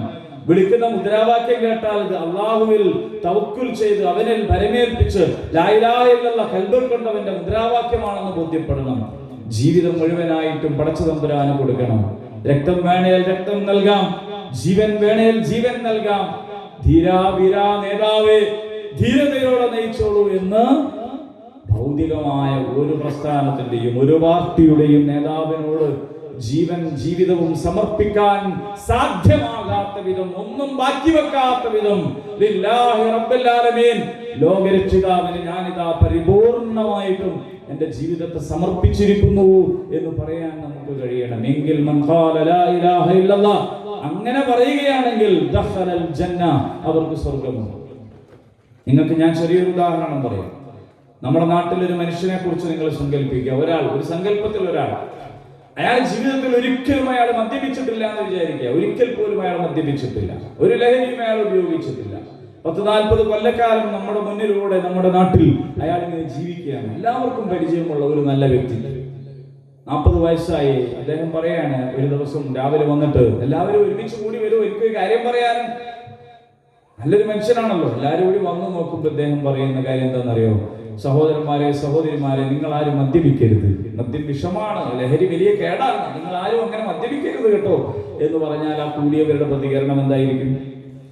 അവിടെ കൂടിയവരുടെ പ്രതികരണം എന്തായിരിക്കും? സ്വാഭാവികമായിട്ടും എല്ലാവരും പറയും, ഇയാൾ മദ്യപിക്കാത്ത ആളാണ്, ജീവിതത്തിൽ ഒരിക്കലും ലഹരി ഉപയോഗിക്കാത്ത ആളാണ്, ഇയാൾ പിന്നെ ഇങ്ങനെ തന്നെയല്ലേ പറയുള്ളൂ എന്ന് പറഞ്ഞു കഴിഞ്ഞു പോവുക എന്നതാണ് സംഭവിക്കുക. നിങ്ങൾ ഇനി ഇത് വെച്ച് നേരെ മക്കത്തേക്ക് പോകൂ നിങ്ങളുടെ മനസ്സുമായി. അവിടെ ഒരാൾ മുഹമ്മദ് ബിൻ അബ്ദുള്ള, അദ്ദേഹം 40 കൊല്ലം മക്കയിൽ ജീവിച്ചു. പിന്നെ റസൂൽ സല്ലല്ലാഹു അലൈഹി വസല്ലം അവരുടെ കണ്ണിലുണ്ണിയായി, അൽ അമീനായി, വിശ്വസ്തനായി മക്കയിൽ ജീവിച്ചു. ഒരു വിഗ്രഹത്തിന് മുമ്പിലും തലകുനിച്ചിട്ടില്ല, മറ്റാരോടും വിളിച്ച് പ്രാർത്ഥിച്ചിട്ടില്ല. കഅബയുടെ തൊട്ടടുത്ത് വീടുള്ള, കഅബയുടെ തൊട്ടടുത്ത് താമസിച്ചിട്ടുള്ള മുഹമ്മദ് സല്ലല്ലാഹു അലൈഹി വസല്ലം, അബ്ദുള്ളയുടെയും ആമിനയുടെയും മകനായ മുഹമ്മദ് സല്ലല്ലാഹു അലൈഹി വസല്ലം ആരോടും വിളിച്ച് പ്രാർത്ഥിച്ചിട്ടില്ല, വേറെ ആരോടും തലകുമ്പിട്ടിട്ടില്ല. കഅബയുടെ ചുറ്റും അന്ന് മുശ്രിക്കുകൾ നടത്തിക്കൊണ്ടിരുന്ന ഒരു ഉത്സവ പരിപാടിയിലും പങ്കെടുത്തിട്ടില്ല. ഒരു ദിവസം സഫാക്കുന്നിലേക്ക് വിളിച്ചു വരുത്തി എല്ലാവരെയും. അങ്ങനെ വിളിച്ചു വരുത്തിയിട്ട് ആദ്യം വിശ്വസ്തത ഒരിക്കൽ കൂടി ഉറപ്പുവരുത്തുകയാണ്. ഇതിന്റെ പിറകിൽ ആരെങ്കിലും ആക്രമിക്കാൻ വന്നു നിൽക്കുന്നുണ്ട് എന്ന് ഞാൻ പറഞ്ഞാൽ നിങ്ങൾ വിശ്വസിക്കുമോ? നമുക്കറിയാവുന്ന കഥയാണത്. എല്ലാവരും ഏകസ്വരത്തിൽ പറഞ്ഞു, അങ്ങനെ ഒന്ന് വന്നിട്ടുണ്ടോ? ഞങ്ങൾ എന്തിനാ വിശ്വസിക്കണം? താങ്കൾ സത്യമല്ലാതൊന്നും പറഞ്ഞതായി ഞങ്ങൾക്കറിയുകയില്ല. അപ്പോൾ റസൂലുള്ളാഹി പറയുന്നത് ലാ ഇലാഹ ഇല്ലല്ലാഹ് എന്ന വാക്കാണ്. ലാ ഇലാഹ ഇല്ലല്ലാഹ് എന്ന വാക്കാണ്. ലാ ഇലാഹ ഇല്ലല്ലാഹ്, അല്ലാഹു അല്ലാതെ പൂജിക്കാനും പ്രാർത്ഥിക്കാനും ആരാധിക്കാനും ഒരാളുമില്ല എന്നതായിരുന്നു അതിന്റെ അർത്ഥമെങ്കിൽ അവിടെ എന്താ സംഭവിക്കുക? നേരത്തെ ഈ മദ്യപിക്കാത്ത ആൾ മദ്യപിക്കരുത് എന്ന് പറഞ്ഞ പോലെ വളരെ സ്വാഭാവികമായ ഒരു കാര്യമായി എല്ലാവരും അങ്ങ് പിരിഞ്ഞു പോകും. പക്ഷെ പിരിഞ്ഞു പോയില്ലല്ലോ, സ്തംഭിച്ചു നിൽക്കുകയാണ് എല്ലാവരും. എന്ത് ചെയ്യണം? സത്യം മാത്രം പറഞ്ഞു പരിചയമുള്ള ഒരാളാണ് ഈ വലിയ സത്യം വിളിച്ചു പറയുന്നത്. ആ സത്യം വിളിച്ചു പറയുന്നതിന് നിഷേധിക്കാൻ ഒരു ന്യായവും ഞങ്ങൾ കാണുന്നില്ല. പക്ഷെ എങ്ങനെ ഇതിനെ അംഗീകരിക്കും? അതിനെക്കുറിച്ചും ആലോചിച്ചിട്ട് അവരിങ്ങനെ സ്തംഭിച്ചു നിൽക്കുമ്പോഴതാ അബൂലഹബ് എണീറ്റ് നിന്നിട്ട് പറഞ്ഞു, തബ്ബല്ലക യാ മുഹമ്മദ് അലിഹാദാ ജമഅതനാ, മുഹമ്മദേ നശിച്ചു പോകട്ടെ, നീ ഇതിനാണോ ഞങ്ങളെ ഇവിടെ ഒരുമിച്ച് കൂട്ടിയത്? സഹോദരന്മാരെ, എന്തിനായിരുന്നു അവർ പ്രകോപിതരായത്? മുഹമ്മദ് സല്ലല്ലാഹു അലൈഹി വസല്ലം അതുവരെ ആരെയും ഒരു വിഗ്രഹത്തെ ആരാധിച്ചിട്ടില്ല. അങ്ങനെ ആരാധിക്കാത്ത ഒരാൾ ഇത് പറയലും സ്വാഭാവികല്ലേ? അങ്ങനെ തന്നെ അങ്ങ് പറഞ്ഞോട്ടെ, പോയിക്കോട്ടെ എന്ന് വിചാരിക്കാതെ എന്തിനാണ് അവർ പ്രകോപിതരായത്? അന്ന് അബൂലഹബ് നടത്തിയ പ്രഖ്യാപനം മുതൽ നീണ്ട 13 വർഷക്കാലം മക്കയുടെ തെരുവുകളിൽ, ഇടവഴികളിൽ, നടവഴികളിൽ എത്രയെത്ര പീഡനങ്ങളാണ് അനുഭവിക്കേണ്ടി വന്നത്, സഹിക്കേണ്ടി വന്നത് എന്ന് നിങ്ങൾ ഓർത്തു നോക്കൂ. അപ്പോൾ ആ പ്രഖ്യാപിച്ച ലാ ഇലാഹ ഇല്ലല്ലാഹ് എന്നതിന്റെ അർത്ഥം എന്താണ്? ആ ലാ ഇലാഹ ഇല്ലല്ലാഹ് എന്നതിന്റെ അർത്ഥം ഇനി നാട്ടിൽ ഭരണം നടത്തിക്കൊണ്ടിരിക്കുന്ന, നാട്ടുകാരെ അടിമകളാക്കി വെച്ചുകൊണ്ടിരിക്കുന്ന, ഇവിടുത്തെ സമ്പത്ത് തന്നിഷ്ടപ്രകാരം വിതരണം ചെയ്തുകൊണ്ടിരിക്കുന്ന, അവിടുത്തെ ജന്മിമാരായിട്ടുള്ള, വർദ്ധകരായിട്ടുള്ള, ഗോത്ര നേതാക്കന്മാരായിട്ടുള്ള ആളുകളുടെയൊക്കെ അടിമത്വത്തിൽ നിന്ന് ഞങ്ങൾ ഏകനായ റബ്ബിന്റെ അടിമത്വത്തിലേക്ക് ഇനി ഞങ്ങൾ എങ്ങനെ ജീവിക്കണമെന്ന് അവനാണ് പറയുക. എങ്ങനെയാണ് ഈ വിഭവങ്ങൾ ചെലവഴിക്കേണ്ടതെന്ന് പടച്ച റബ്ബാണ് പറയുക. എങ്ങനെയാണ് ഈ നാട്ടിൽ ആളുകളുമായി സംവദിക്കേണ്ടത്, സംസാരിക്കേണ്ടത്, ഇടപഴകേണ്ടത് എന്ന് റബ്ബാണ് പറയുക. അവന്റെ കൽപ്പന അനുസരിച്ചുകൊണ്ട് മാത്രമാണ് ഞങ്ങളുടെ ജീവിതം എന്ന പ്രഖ്യാപനമായിരുന്നു റസൂലുള്ളാഹി സ്വല്ലല്ലാഹു അലൈഹി വസല്ലം നടത്തിയത്. അതുകൊണ്ട് അവിടുത്തെ മർദ്ദകരായ, അവിടുത്തെ വലിയ വലിയ ആ നാട് ഭരിച്ചുകൊണ്ടിരുന്ന തമ്പുരാക്കന്മാരുടെ കാലിനടിയിലെ മണ്ണൊലിച്ചു പോകുന്നു എന്ന യാഥാർത്ഥ്യ ബോധ്യം അവർക്കുള്ളത് കൊണ്ടാണ് അവർ പ്രകോപിതരായത് എന്ന് നമ്മൾ മനസ്സിലാക്കണം. അതാണ് റസൂലുള്ളാഹി സ്വല്ലല്ലാഹു അലൈഹി വസല്ലം പറഞ്ഞത്, തദീനു ലക്കുമുൽ അറബു വൽ അജം, അറബും അനറബും നിങ്ങൾക്ക് കീഴ്പ്പെടുമെന്ന്. ഇതാരെയും തോൽപ്പിക്കാനുള്ളതല്ല, മനുഷ്യനെ അടിമത്തത്തിൽ നിന്ന് മോചിപ്പിക്കാനുള്ളതാണ്. വമിൻ ഇബാദത്തിൽ ഇബാദി ഇലാ ഇബാദത്തില്ലാഹി വഹ്ദ, എല്ലാ അടിമത്തത്തിൽ നിന്നും മോചിപ്പിക്കണം. എന്നിട്ടോ ഏകനായ അല്ലാഹുവിന്റെ അടിമത്തത്തിലേക്ക് കൊണ്ടുപോകണം. നമ്മുടെ നാട്ടില് അടിമത്തത്തിനെതിരെയുള്ള സംസാരങ്ങൾ നമ്മൾ ധാരാളം കേൾക്കുന്നുണ്ട്. സ്വാതന്ത്ര്യത്തിന് വേണ്ടിയുള്ള സംസാരങ്ങൾ നമ്മൾ ധാരാളം കേൾക്കുന്നുണ്ട്. പക്ഷെ അവർക്ക് അടിമത്തം എന്താണെന്ന് അറിയില്ല. അവരെല്ലാ അടിമത്തത്തിൽ നിന്നുള്ള മോചനത്തെ കുറിച്ചാണ് പറയുന്നത്. നമ്മുടെ നാട്ടിൽ ലിബറലുകൾ ഉണ്ടല്ലോ, ആശയങ്ങളെ, ആദർശങ്ങളെ കട്ടുകടത്തുന്ന ഒരു കാലത്താണ് നമ്മൾ ജീവിക്കുന്നത്. നമ്മുടെ നാട്ടിൽ സമത്വത്തെ കുറിച്ച് പറഞ്ഞുകൊണ്ട്, യൂണിഫോമിനെ കുറിച്ച് പറഞ്ഞുകൊണ്ട്, നമ്മുടെ നാട്ടിലെ വിദ്യാഭ്യാസം പരിഷ്കരിക്കാൻ എന്ന പേര് പറഞ്ഞുകൊണ്ട് മനുഷ്യരെ, അവരുടെ മക്കളെ വിദ്യാഭ്യാസ രംഗത്ത് ലിബറലിസത്തിലേക്ക് കൂട്ടിക്കൊണ്ടുപോകുന്ന ചിത്രങ്ങളാണ് നമ്മൾ കാണുന്നത്. ആ ലിബറലിസത്തിന്റെ വക്താക്കൾ പറയുന്നത് എല്ലാറ്റിൽ നിന്നുമുള്ള സ്വാതന്ത്ര്യം എന്നതാണ്. എല്ലാറ്റിൽ നിന്നുമുള്ള സ്വാതന്ത്ര്യം. മതം വേണ്ട, ദൈവം വേണ്ട, മൂല്യങ്ങൾ വേണ്ട, സദാചാരം വേണ്ട. ആരെങ്കിലും ഒരു നന്മയെ കുറിച്ച് പറഞ്ഞാൽ ഇപ്പോഴത്തെ പുതിയ ഭാഷ സദാചാര ഗുണ്ടായിസം എന്നാണ്. സദാചാരം എന്ന് മുതലാണ് ഗുണ്ടായിസമായി മാറിയത്. നമ്മൾ അറിയാതെ അത് സംഭവിച്ചു കഴിഞ്ഞിരിക്കുകയാണ്. അറിയാതെ സംഭവിച്ചു കഴിഞ്ഞിരിക്കുകയാണ്. നന്മ കൽപ്പിക്കുക, തിന്മ വിരോധിക്കുക എന്ന മൂല്യത്തെ ഗുണ്ടായിസമായി കാണുന്ന ഒരു പരിസ്ഥിതിയിലേക്ക് നമ്മുടെ ചുറ്റുപാട് മാറിയിരിക്കുകയാണ്. അതുകൊണ്ട് NSSന്റെ ക്യാമ്പിൽ പഠിപ്പിക്കുന്നത് സ്വവർഗരീതിയാണ്. അതുകൊണ്ട് കുടുംബശ്രീയിൽ ക്ലാസ് എടുക്കാൻ വേണ്ടി സർക്കുലർ കൊടുത്തത് ലിബറലിസത്തെ കുറിച്ചാണ്, സ്വവർഗ വിവാഹത്തെ കുറിച്ചാണ്. നമ്മുടെ നാട്ടിൽ വിദ്യാഭ്യാസ രംഗം പല നിലക്കും ആളുകളെ മാറ്റിക്കൊണ്ടിരിക്കുന്നത് ഈ രീതിയിലാണ്. അവർ പറയുന്നത് എല്ലാറ്റിൽ നിന്നും, എല്ലാ അടിമത്തത്തിൽ നിന്നുള്ള മോചനം എന്നാണ്. ഇങ്ങനെ ഒരു മനുഷ്യൻ എല്ലാ അടിമത്തത്തിൽ നിന്നും മോചിതനായാൽ എന്താണ് സംഭവിക്കുക? എന്താണ് സംഭവിക്കുക? നിങ്ങൾ ഒരാളെ കുറിച്ച് ആലോചിച്ച് നോക്കൂ. നിങ്ങളുടെ നാട്ടിലെ പഞ്ചായത്തിൽ ഒരു വാർഡിൽ ഒരു മനുഷ്യൻ എല്ലാറ്റിൽ നിന്നും മോചിതനായി, മതമില്ല, ദൈവമില്ല, മൂല്യങ്ങളില്ല, ധർമ്മമില്ല, ആരുടെ കൽപ്പനയും പാലിക്കാനുള്ള ബാധ്യത അയാൾക്കില്ല എന്ന് വിചാരിക്കുക. അങ്ങനെ അയാൾ പൂർണ്ണ സ്വാതന്ത്ര്യം പ്രഖ്യാപിച്ചാൽ തൊട്ടടുത്ത നിമിഷം അയാൾ അങ്ങോട്ട് പോകും. തൊട്ടടുത്ത നിമിഷം അയാൾ എന്തു ചെയ്യും? അയാൾ ഏത് ദിശയിലേക്ക് സഞ്ചരിക്കണമെന്ന് പിന്നെ അയാളോട് കൽപ്പിക്കാൻ ഒരേ ഒരു ശക്തിയേ ഉള്ളൂ, അത് അയാൾ തന്നെയാണ്. എന്ന് പറഞ്ഞാൽ സ്വയം അയാൾക്ക് തോന്നിയതുപോലെയാണ് പിന്നെ അയാൾ പ്രവർത്തിക്കുക. ഇതിനാണ് നമ്മൾ തോന്നിവാസി എന്നൊക്കെ പറയുന്നത്. എല്ലാറ്റിൽ നിന്നും മോചിതനായ ഒരാൾ പിന്നെ തോന്നിവാസിയായി മാറും. എന്താണ് അയാൾക്ക് ചെയ്തുകൂടാത്തത്? അയാൾക്ക് എന്തും ചെയ്യാൻ കഴിയും. പടച്ചതമ്പുരാൻ ചോദിച്ചിട്ടുണ്ട് അങ്ങനെയുള്ള ആളുകളെ സംബന്ധിച്ച്. ഹവയെ ഇലാഹാക്കിയ, റഅയ്ത മൻ ഇത്തഖദ ഇലാഹു ഹവാ, ഹവയെ ഇലാഹാക്കിയവനെ നീ കണ്ടില്ലേ, ദേഹേച്ഛയെ ഇലാഹാക്കിയവനെ നീ കണ്ടില്ലേ എന്ന് ചോദിക്കുന്നുണ്ട്. അപ്പോൾ ഭൗതിക പ്രത്യയശാസ്ത്രങ്ങൾ അടിമത്ത മോചനത്തെക്കുറിച്ച് പറഞ്ഞാൽ അവർക്ക് യഥാർത്ഥത്തിൽ അടിമത്തത്തെക്കുറിച്ചും സ്വാതന്ത്ര്യത്തെക്കുറിച്ചുമുള്ള ധാരണയില്ലാത്തതുകൊണ്ട് ഇത്തരത്തിലുള്ള വലിയ സങ്കീർണതയിലാണ് എത്തുക. അവിടെയാണ് ഇസ്ലാമിന്റെ പ്രഖ്യാപനം, അടിമകളുടെ അടിമത്തത്തിൽ നിന്ന് മോചിപ്പിക്കപ്പെടണം. മനുഷ്യന്റെ അടിമയാകാൻ പാടില്ല. മനുഷ്യൻ ഭരണാധികാരിയുടെ അടിമയാകാൻ പാടില്ല. മനുഷ്യൻ ഏതെങ്കിലും സംഘടനയുടെ അടിമയാകാൻ പാടില്ല. നാട്ടാചാരങ്ങളിൽ അടിമയാകാൻ പാടില്ല. മനുഷ്യൻ അല്ലാഹുവിന്റെ സൃഷ്ടാവായ തമ്പുരാന്റെ അടിമയായി മാറണമെന്നാണ്. അഥവാ അടിമകളുടെ അടിമത്വത്തിൽ നിന്ന് മനുഷ്യനെ മോചിപ്പിച്ച് സാക്ഷാൽ ഉടമസ്ഥന്റെ അടിമത്വത്തിലേക്ക് മനുഷ്യരെ കൊണ്ടുപോകണം. നമ്മളെ കുറിച്ച് പഠിച്ചു തമ്പുരാൻ പറഞ്ഞത് കുന്തും ഖൈറ ഉമ്മ എന്നാണ്. ഇവിടെ ഖിറാഅത്ത് നടത്തിയ ആ കുട്ടി അത് നന്നായിട്ട് പാരായണം ചെയ്ത് നമ്മൾ കേട്ടതാണ്. നിങ്ങൾ ഉത്തമമായ ഒരു സമൂഹമാണ്. എന്തിനാണ് നിങ്ങളുള്ളത്? നിങ്ങൾ എന്തിനാണുള്ളത്? നിങ്ങളുള്ളത് ജനങ്ങൾക്ക് വേണ്ടി ആണ്. നിങ്ങളെ എഴുന്നേൽപ്പിച്ചു നിർത്തിയിട്ടുള്ളത് ജനങ്ങൾക്ക് വേണ്ടി എഴുന്നേൽപ്പിച്ചു നിർത്തിയതാണ്. നന്മ കൽപ്പിക്കണം നിങ്ങൾ, തിന്മ വിരോധിക്കണം നിങ്ങൾ. നന്മ കൽപ്പിക്കുകയും തിന്മ വിരോധിക്കുകയും ചെയ്യാൻ വേണ്ടി പടച്ച തമ്പുരാൻ അവൻ നിങ്ങളെ തെരഞ്ഞെടുത്തിരിക്കുകയാണ്. ആ മാർഗത്തിൽ തെരഞ്ഞെടുക്കപ്പെട്ട മുഅ്മിനീങ്ങൾ ഈ നാട്ടിൽ നടമാടിക്കൊണ്ടിരിക്കുന്ന തിന്മകൾക്കെതിരെ മൗനം പാലിക്കാൻ പാടില്ല. ഈ നാട്ടിൽ നടമാടിക്കൊണ്ടിരിക്കുന്ന ക്രൂരതകൾക്കെതിരെ മൗനം പാലിക്കാൻ പാടില്ല.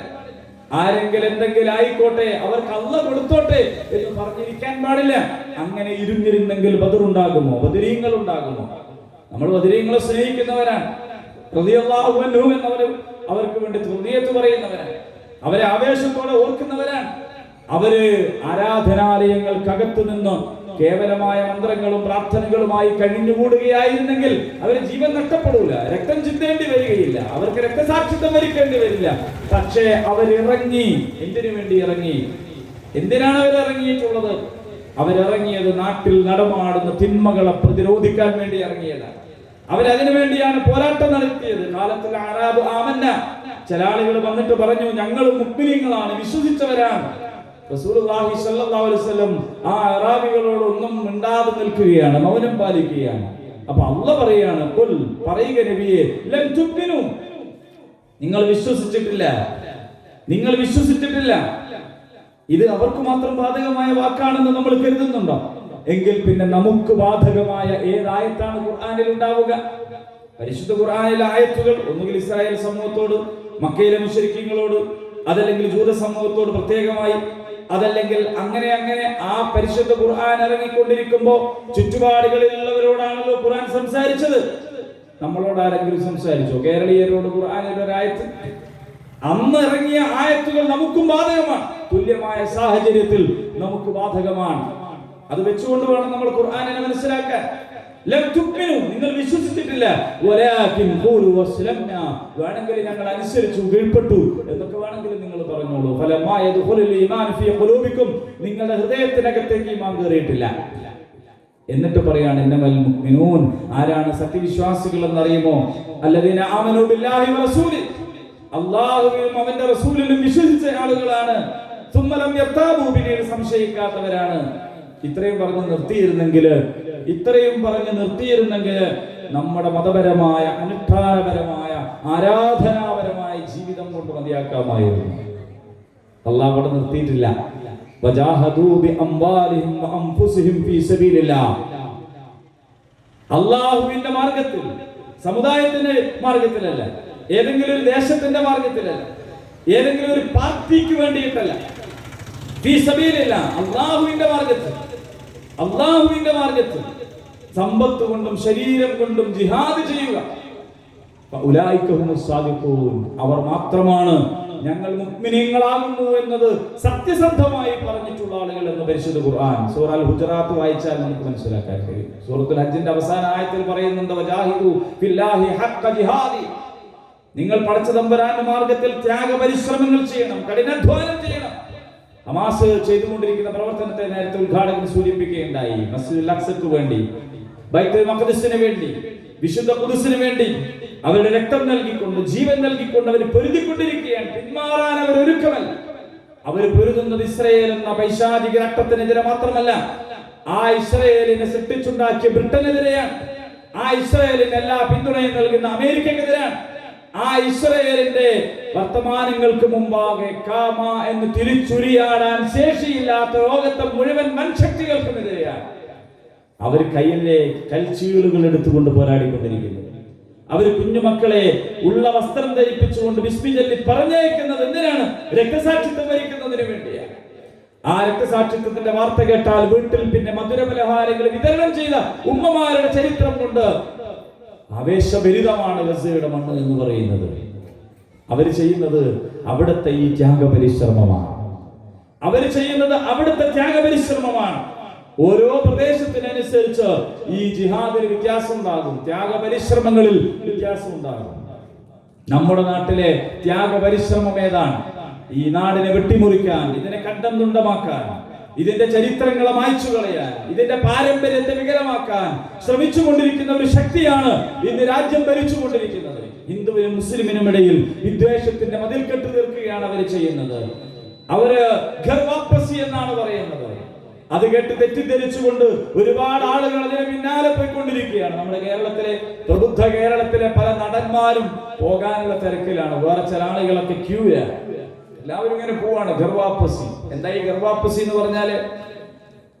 ജാതിയിൽ താഴ്ത്തപ്പെട്ടവന് വേദം പഠിക്കാൻ അവസരമില്ലാത്ത, കാതിൽ ഈയമൊരുക്കി ഒഴിക്കുന്ന, ജാതിയിൽ താഴ്ത്തപ്പെട്ട പെണ്ണിന് മാറുമറക്കാൻ അവകാശമില്ലാത്ത ഒരു പഴയ കാലത്തേക്ക് തിരിച്ചു പോകാനാണ് ഇവർ പറഞ്ഞുകൊണ്ടിരിക്കുന്നത്. പക്ഷെ നമ്മുടെ നാട്ടിൽ ഭൂരിപക്ഷ സമുദായത്തിൽ ആളുകൾക്ക് അത് മനസ്സിലാവുന്നില്ല. അവർ വിചാരിക്കുന്നത് ബാബരി മസ്ജിദ് തകർത്തതേതോ മതത്തിനെതിരാണ്, അവിടെ വീണ്ടും ക്ഷേത്രം പണിയാൻ പോകുന്നത് ഏറെ മുസ്ലിങ്ങൾക്കെതിരാണ് എന്ന് തെറ്റിദ്ധരിച്ചിരിക്കുകയാണ്. യഥാർത്ഥത്തിൽ മനുഷ്യവിരുദ്ധമായ ഒരു പ്രത്യയശാസ്ത്രം ഈ നാട്ടിൽ എല്ലാ തിന്മകളും അത് തകർത്ത് അത് ചെയ്തുകൊണ്ടിരിക്കുമ്പോ അതിനെതിരെ മൗനം പാലിക്കാനുള്ള അവകാശം ഈ രാജ്യത്ത് ജീവിക്കുന്ന ഒരു വിശ്വാസിക്കുമില്ല.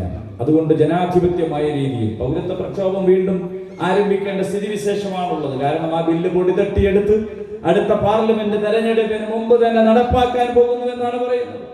ഇത്തരത്തിലുള്ള സകല തിന്മകളും നമ്മുടെ നാട്ടിൽ നടമാടിക്കൊണ്ടിരിക്കുമ്പോൾ മൗനം പാലിക്കാൻ പറ്റൂല.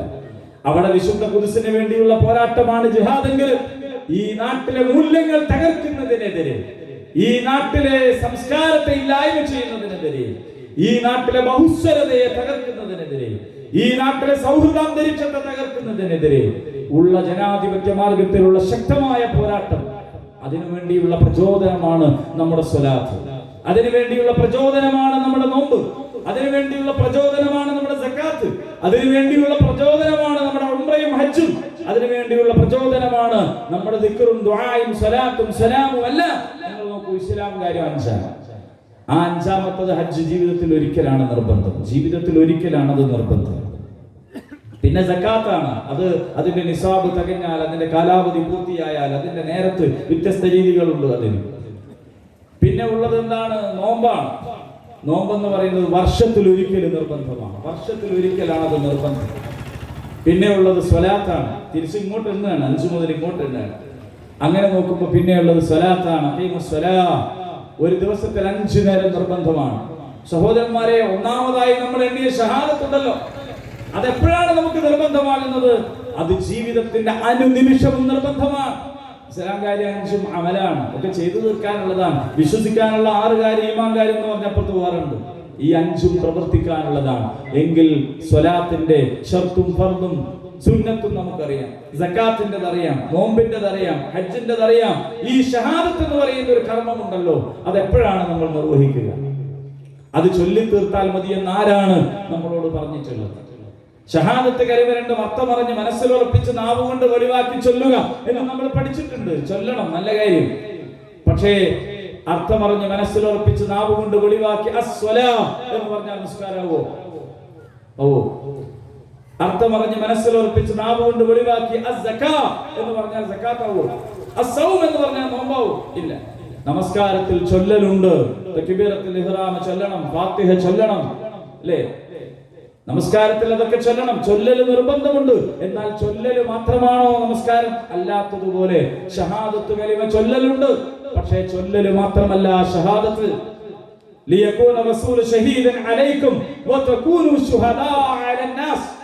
അല്ലാഹു തആല മുഅ്മിനീങ്ങളോട് കൽപ്പിച്ച കാര്യമാണ്. ജമാഅത്തെ ഇസ്ലാമി ഹിന്ദു ഈ നാട്ടിലെ മുസ്ലിം സമുദായത്തിലെ ആളുകളോട് പറയുന്ന ഒരു കാര്യം ഇതാണ്: നിങ്ങൾ ഏതെങ്കിലും ഒരു പ്രത്യേക മദ്ഹബിലേക്ക് വരണമെന്നല്ല, നിങ്ങളുടെ കൂട്ടുപ്രാർത്ഥന ചൊല്ലണോ വേണ്ടേ എന്നതല്ല, അതേപോലെ തന്നെയുള്ള അനുഷ്ഠാനങ്ങളിലെ ആരാധനകളിലെ വ്യത്യസ്ത മതങ്ങളിലെ വ്യത്യസ്തമായ അഭിപ്രായങ്ങളിൽ ഏതെങ്കിലും ഒന്ന് മാത്രം നിലനിർത്തി മറ്റുള്ളതിനെതിരെ പടനയിക്കണമെന്നല്ല. ജമാഅത്തെ ഇസ്ലാമി ഹിന്ദ് പറയുന്നത്, പടച്ച തമ്പുരാൻ ഇവിടുത്തെ വിശ്വാസികൾക്ക് ചുമതലപ്പെടുത്തിയിട്ടുള്ള ഒരു ദൗത്യമുണ്ട്. അതാണ് ഇസ്ലാം കാര്യത്തിൽ ഒന്നാമത്തത്. എന്താണ്? പരിശുദ്ധ പ്രവാചകൻ സല്ലല്ലാഹു അലൈഹി വസല്ലം നിങ്ങൾക്ക് സാക്ഷിയായതുപോലെ നിങ്ങൾ ജനങ്ങൾക്ക് സാക്ഷിയാകണം, ജനങ്ങൾക്ക് സാക്ഷിയാകണം. കഅബയുടെ മുറ്റത്ത് റസൂലുള്ളാഹി സ്വല്ലല്ലാഹു അലൈഹി വസല്ലം ഇരിക്കുമ്പോൾ ഒരു സാധു മനുഷ്യൻ വന്നിട്ട് പറഞ്ഞല്ലോ, എനിക്ക് അബൂജഹൽ പൈസ തരാനുണ്ട്. റസൂലുള്ളാഹി സ്വല്ലല്ലാഹു അലൈഹി വസല്ലം പോയല്ലോ ആ മനുഷ്യന്റെ കൂടെ. റസൂലുള്ളാഹി സ്വല്ലല്ലാഹു അലൈഹി വസല്ലം പോയല്ലോ. നമ്മൾ മനസ്സിലാക്കിയ പോലെ ഒരു മതപുരോഹിതനായിരുന്നെങ്കിൽ, കേവല മതത്തിന്റെ ആചാര്യനാണെങ്കിൽ, നന്ന കൂടിപ്പോയാൽ ആ വന്ന മനുഷ്യന് ഒരു ദിക്ർ പഠിപ്പിച്ചു കൊടുക്കുകയാണല്ലോ ചെയ്യാ. എനിക്ക് ഞാനൊരു ദുആ പഠിപ്പിച്ചു തരാന്നാണല്ലോ പറയാ. അല്ലെങ്കിൽ നീ ഈ എന്റെ കൂടെ ഞാൻ ഈ ഇരിക്കുന്ന ഇത്തിക്കാഫിൽ നീയും കൂടിക്കോന്നല്ലേ പറയാ. റസൂലുള്ളാഹി സ്വല്ലല്ലാഹു അലൈഹി വസല്ലം വെറുതെ ഇരുന്നാൽ കൂലി കിട്ടുന്ന, പുണ്യം കിട്ടുന്ന, ഒരു നേരത്തെ നിസ്കാരത്തിന് 1,00,000 നേരത്തെ നിസ്കാരത്തിന് പ്രതിഫലം കിട്ടുന്ന മക്കാഫിൽ നിന്ന് തവാഫ് ചെയ്യുന്നിടത്ത് നിന്ന് ആ മനുഷ്യന്റെ കയ്യും പിടിച്ച് ലോകത്തെ ഏറ്റവും വൃത്തികെട്ട മനുഷ്യനായ അബൂജഹലിന്റെ വീട്ടിലേക്ക് പോവാ. എന്തിനാ പോണെന്നറിയോ? വാതിൽക്കൽ ചെന്ന് അതിശക്തമായ ഭാഷയിൽ അബൂജഹലിനെ വിളിക്കുക. എന്നിട്ട് ചോദിക്കുകയാണ്, നീ പണം കൊടുക്കാനുണ്ടോ? നീ ഇവന് അവകാശം കൊടുക്കാനുണ്ടോ? കൊടുക്കാനുണ്ട് എന്ന് പറഞ്ഞപ്പോ ഇപ്പൊ തന്നെ കൊടുക്കണം. അവകാശം വാങ്ങിച്ചു കൊടുത്ത റസൂൽ. ഇത് റസൂലുള്ളാഹി സ്വല്ലല്ലാഹു അലൈഹി വസല്ലമിന്റെ സുന്നത്താണ്. മൻ അഹബ്ബ സുന്നതി ഫഖദ് അഹബ്ബനി വമൻ അഹബ്ബനി കാന മഅയ ഫിൽ ജന്ന. ആരാണോ എന്റെ സുന്നത്തിനെ സ്നേഹിക്കുന്നത് അവർ എന്നെ സ്നേഹിക്കുന്നവരാണ്, എന്നെ സ്നേഹിക്കുന്നവരുടെ കൂടെ സ്വർഗ്ഗത്തിലാണ്. റസൂലുള്ളാഹി സ്വല്ലല്ലാഹു അലൈഹി വസല്ലമയുടെ സുന്നത്ത് അവകാശം നിഷേധിക്കപ്പെട്ടവർക്ക് അവകാശം വാങ്ങിച്ചു കൊടുക്കലാണ്, നീതി നിഷേധിക്കപ്പെട്ടവർക്ക് വേണ്ടി സംസാരിക്കലാണ്. ജീവനോടെ പെണ്ണിനെ കുഴിച്ചു മൂടിയപ്പോൾ റസൂലുള്ളാഹി സ്വല്ലല്ലാഹു അലൈഹി വസല്ലം അവിടെ അവർക്ക് ആയത്തോതി പഠിപ്പിച്ചു കൊടുത്തില്ലേ? എന്തിനാണ് പൊന്നുമോളെ നിന്നെ അവർ കുഴിച്ചു മൂടിയത് എന്ന് ചോദിക്കുന്ന ഒരു കാലം വരാനുണ്ട് എന്ന് റസൂലുള്ളാഹി സ്വല്ലല്ലാഹു അലൈഹി വസല്ലം പഠിപ്പിച്ചു കൊടുക്കുകയാണ് അവർക്ക് ആയത്തോതിയിട്ട് മക്കയിൽ. നമ്മൾ മനസ്സിലാക്കണം, ജുമുഅ നിർബന്ധമാക്കിയിട്ടില്ല അന്ന്, റമദാനിൽ നോമ്പ് നിർബന്ധമാക്കിയിട്ടില്ല അന്ന്, സക്കാത്ത് ഇന്ന് കാണുന്ന പോലെ വ്യവസ്ഥപ്പെടുത്തിയിട്ടില്ല അന്ന്. റസൂലുള്ളാഹി സ്വല്ലല്ലാഹു അലൈഹി വസല്ലം ഹജ്ജ് ചെയ്തിട്ടില്ല അന്ന്. മക്കയിൽ ആയത്തിറങ്ങുമ്പോ ഇസ്ലാം കാര്യത്തിലെ ഈ 4 ഈ രൂപത്തിൽ നിർബന്ധമാക്കുന്നതിന് മുമ്പ് കുഴിച്ചു മൂടപ്പെട്ട പെൺകുട്ടിക്ക് വേണ്ടി സംസാരിക്കാൻ എഴുന്നേറ്റിരുന്നില്ലേ റസൂൽ സല്ലല്ലാഹു അലൈഹി വസല്ലം? അതാണ് സുന്നത്ത്.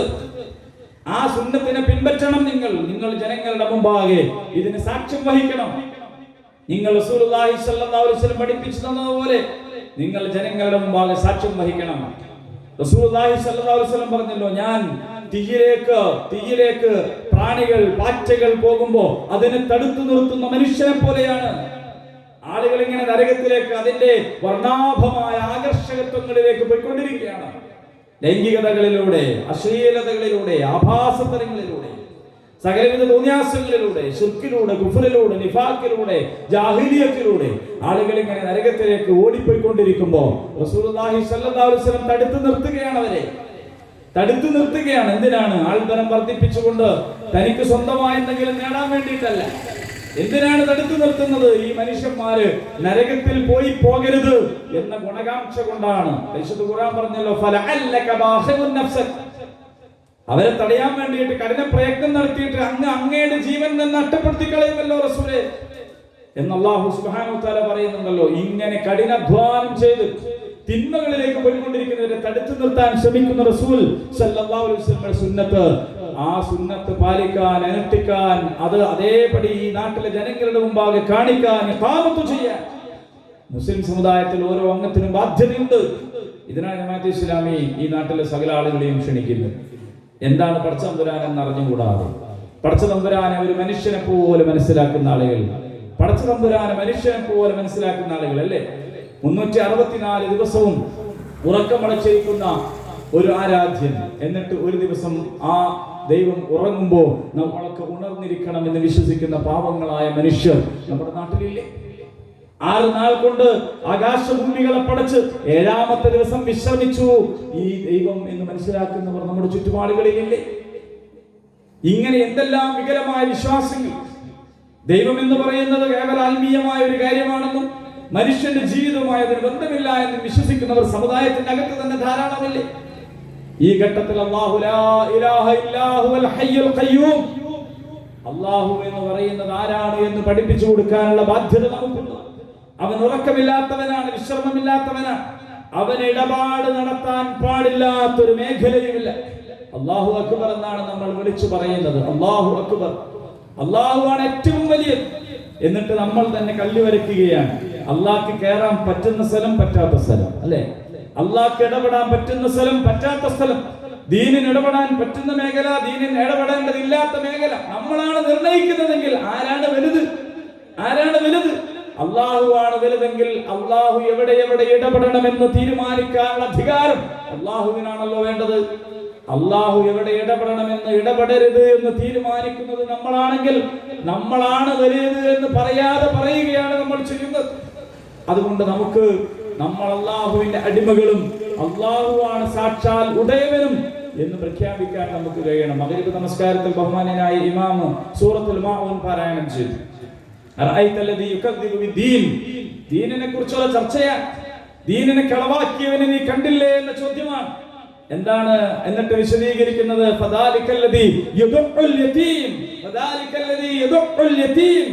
അനാഥയെ ആട്ടിയകറ്റുന്നവനാണത് എന്നാണ്. അനാഥയെ ആട്ടിയകറ്റുന്നത് എന്നതാണ്.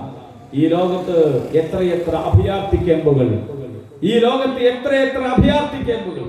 ജനിച്ച മണ്ണിൽ ജീവിക്കാൻ അവകാശമില്ലാതായി പോയ, സ്വാതന്ത്ര്യം നഷ്ടപ്പെട്ടു പോയ ലക്ഷക്കണക്കായ ആളുകള് അനാഥകളായി, യതീമുകളായി അഭയാർത്ഥി ക്യാമ്പുകളിൽ കഴിയുമ്പോൾ ആ അഭയാർത്ഥി ക്യാമ്പുകൾ പോലും ആക്രമിച്ച് കൂട്ടക്കുരുതി നടത്തിക്കൊണ്ടിരിക്കുന്ന ഒരു ലോകത്ത് കണ്ടില്ലേ നിങ്ങൾ? അനാഥകളെ അട്ടിയകറ്റുന്നവരെ നിങ്ങൾ കണ്ടില്ലേ? നിങ്ങൾ ദീൻ വിശ്വസിക്കുന്നവരാണെങ്കിൽ അവർക്ക് വേണ്ടി ശബ്ദിക്കാനുള്ള ബാധ്യത നിങ്ങൾക്കുണ്ട് എന്നാണ് അല്ലാഹു പറയുന്നത്.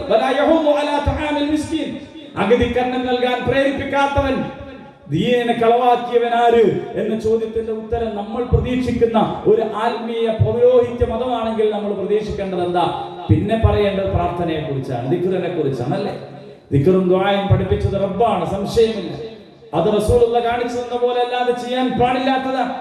അതിന്റെ എല്ലാ വിശദാംശങ്ങളിലും വളരെ ശ്രദ്ധയോടെ നമ്മൾ മുന്നോട്ട് പോകേണ്ടതാണ്, യാതൊരു തർക്കവുമില്ല. പക്ഷേ ദീനിനെ കളവാക്കിയവനെ നീ കണ്ടില്ലേ എന്ന് ചോദിച്ചിട്ട് വിശദീകരിച്ചു തരുമ്പോ പറയുന്നത് അനാഥന്റെ അനാഥത്വത്തിനെതിരെ സനാഥനാക്കി മാറ്റാൻ പണിയെടുക്കേണ്ടതിനെ കുറിച്ചാണ്. അതുപോലെ തന്നെ അഗതിക്ക് അന്നം നൽകാൻ പ്രേരിപ്പിക്കാത്തവൻ ദീനിനെ നിഷേധിച്ചവനാണ് എന്നാണ്. ഇനി അഥവാ ഒരാൾ ഈ അഗതിയുടെ അന്നത്തിന് വേണ്ടി സംസാരിക്കാതെ, ഈ അഗതിക്ക് അന്നം നൽകാൻ പ്രേരിപ്പിക്കാതെ, ഈ നാട്ടിലുള്ള എല്ലാ റേഷൻ സംവിധാനങ്ങളും അടച്ചുപൂട്ടി മുതലാളിത്ത വ്യവസ്ഥ നടപ്പിലാക്കി വീണ്ടും പട്ടിണിയിൽ നിന്ന് പട്ടിണിയിലേക്ക് ആളുകൾ എടുത്തെറിഞ്ഞുകൊണ്ടിരിക്കുന്ന ഭരണകൂടത്തിന്റെ തിന്മകൾ കേന്ദ്രത്തിലും സംസ്ഥാനത്തിലും ഒക്കെ നടന്നുകൊണ്ടിരിക്കുകയാണ്. കേന്ദ്ര അവഗണന ഇനിയും സഹിക്കാൻ പറ്റൂല എന്നുള്ള ബോർഡ് വായിച്ചാൽ നമുക്ക് തോന്നും വലിയ സമാധാനമാണ്. എന്താ പറഞ്ഞതിന്റെ അർത്ഥം എന്നറിയോ? നിങ്ങൾ അവഗണിക്കാൻ ഞങ്ങൾ തന്നെയല്ലേ ഇവിടെ, പിന്നെന്തിനാ കേന്ദ്രം എന്നായി ചോദിക്കണം. ഈ കേരളത്തിലുള്ള ജനങ്ങളെ കേരള സർക്കാരിന്റെ ആവശ്യത്തിനധികം അവഗണിക്കുന്നുണ്ടല്ലോ, പിന്നെ എന്തിനാണ് കേന്ദ്രത്തിന്റെ അവഗണന? അത്രേ അതിനർത്ഥമുള്ളൂ. എന്ന് പറഞ്ഞാൽ രാഷ്ട്രീയ രംഗം ആ അർത്ഥത്തിൽ മലീമസമാണ്. ഇവിടെ നമ്മുടെ വിഭവങ്ങൾ കൊള്ള ചെയ്തുകൊണ്ടിരിക്കുകയാണ്.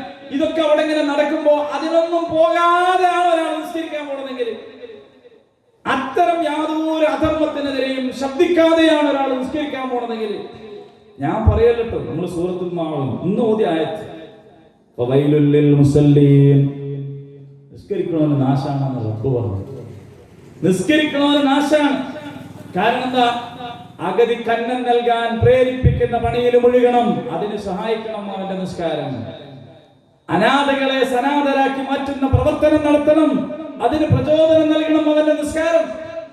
അങ്ങനെ പ്രചോദനം നൽകാത്ത കേവല നിസ്കാരാണെങ്കിൽ ഫവൈലുൽ ലിൽ മുസല്ലീൻ, ആ നിസ്കരിക്കണവന് വൈൽ എന്ന നരകമാണ് എന്ന് അല്ലാഹു സുബ്ഹാനഹു വ തആല. ഇത് ചെറിയൊരു കാര്യമല്ല, ഇത് വളരെ ഗൗരവപ്പെട്ട ഒരു കാര്യമാണ്. ഇത് ചെയ്താൽ നല്ലതാണ് എന്നുള്ള നിലക്ക് ഐച്ഛികമായ ഒരു കാര്യമല്ല. നമ്മുടെ ജീവിതത്തിൽ നമ്മൾ ശ്വസിച്ചു കൊണ്ടിരിക്കുന്ന കാലത്തോളം, നമ്മൾ ഈ വെള്ളം കുടിച്ച് ഈ ഭൂമിയിൽ വെള്ളം കുടിച്ച് ജീവിക്കുന്ന കാലത്തോളം, നമുക്ക് ബോധമുള്ള കാലത്തോളം പടച്ച തമ്പുരാൻ കൽപ്പിച്ച ജീവിത ദർശനത്തിലേക്ക് നമ്മുടെ ചുറ്റുപാടുകളിലുള്ളവരെ ക്ഷണിക്കാനുള്ള ബാധ്യത നമുക്കുണ്ട്. ഈ നാട്ടിൽ നടന്നുകൊണ്ടിരിക്കുന്ന അധർമ്മത്തിനെതിരെ പടപൊരുതാനുള്ള ബാധ്യത നമുക്കുണ്ട്. അള്ളാഹുവിന്റെ പേരിൽ, ഫീ സബീലില്ലാഹ്, അള്ളാഹുവിന്റെ പേരിൽ. അത് ഇവിടെയുള്ള ഒരു സമുദായത്തിനെതിരല്ല, ഒരു മതത്തിനെതിരല്ല, ഇവിടെയുള്ള ഒരു ആരാധനാലയത്തിനെതിരല്ല. അള്ളാഹു തആല പരിശുദ്ധ ഖുർആനിൽ സായുധമായ ജിഹാദിന്റെ അനുവാദം നൽകി പറഞ്ഞപ്പോൾ ആദ്യം തന്നെ പറഞ്ഞത്, നിങ്ങൾ മനുഷ്യരിൽ ചിലരിൽ, ജനങ്ങളിൽ ചിലരിൽ ചിലരെ തടഞ്ഞിട്ടില്ലായിരുന്നെങ്കിൽ ജൂത സിനഗോഗുകൾ, ക്രൈസ്തവ ചർച്ചുകൾ, സന്യാസി മഠങ്ങൾ, എല്ലാ മതങ്ങളുടെയും ആരാധനാലയങ്ങൾ, അള്ളാഹനെ മാത്രം സ്മരിക്കുന്ന പള്ളികൾ തകർക്കപ്പെടുമായിരുന്നു. എന്തിനാണ് സായുധ ജിഹാദിന് ഇസ്ലാം അനുവാദം തന്നതെന്നറിയോ? അത് ജൂത സിനഗോഗുകൾ സംരക്ഷിക്കാൻ, ക്രൈസ്തവ ചർച്ചുകൾ സംരക്ഷിക്കാൻ. അതൊക്കെ ശിർക്കാണ്, അതൊക്കെ തെറ്റാണ്, അത് പടച്ച തമ്പുരാനോട് ചെയ്യാൻ പാടില്ലാത്തതാണ്. പക്ഷേ അത് സ്വീകരിക്കാനും സ്വീകരിക്കാതിരിക്കാനുമുള്ള സ്വാതന്ത്ര്യം റബ്ബ് നൽകിയതാണ്. അതുകൊണ്ട് ഒരാൾക്ക് അള്ളാഹുവിന് അടിമയാകാനും അല്ലാതെ ആയി മാറാനും അള്ളാഹ് നൽകിയ ഒരു സ്വാതന്ത്ര്യമുണ്ട്, തെരഞ്ഞെടുക്കാനുള്ള സ്വാതന്ത്ര്യമുണ്ട്. 1947 ആഗസ്റ്റ് 15 നമ്മൾ പടപരിധി വാങ്ങിയത് അന്ന് മുതൽ തുടങ്ങിയതല്ല ആ സ്വാതന്ത്ര്യം. അള്ളാഹ് മനുഷ്യനെ പടച്ചന്ന് മുതൽ തുടങ്ങിയ സ്വാതന്ത്ര്യമാണ്. അത് ബ്രിട്ടീഷുകാർ തടഞ്ഞു വെച്ചപ്പോഴാണ് നമ്മുടെ മുൻഗാമികൾ പടച്ചോൻ തന്ന സ്വാതന്ത്ര്യം തിരിച്ചു കിട്ടാൻ വേണ്ടി പടപൊരുതിയത് എന്ന് നമ്മൾ മനസ്സിലാക്കണം. ആ സ്വാതന്ത്ര്യം നിലനിൽക്കണം. ആ സ്വാതന്ത്ര്യം നിലനിർത്താൻ വേണ്ടിയാണ് യുദ്ധം പോലും അനുവദിച്ചിട്ടുള്ളത്. നമ്മൾ മനസ്സിലാക്കേണ്ട കാര്യമാണ്. ഹമാസ് എന്താ പറയുന്നത്? പലസ്തീനിലെ പോരാളികൾ എന്താ പറയുന്നത്? പലസ്തീനിൽ നിന്ന് ജൂതന്മാരെ മുഴുവൻ ആട്ടിപ്പായിക്കണം എന്ന് അവർ പറയുന്നില്ല. അങ്ങനെ ഒരു തെറ്റിദ്ധാരണയുണ്ട്. അങ്ങനെയല്ല അവർ പറയുന്നത്. അവര് മതവിഭാഗം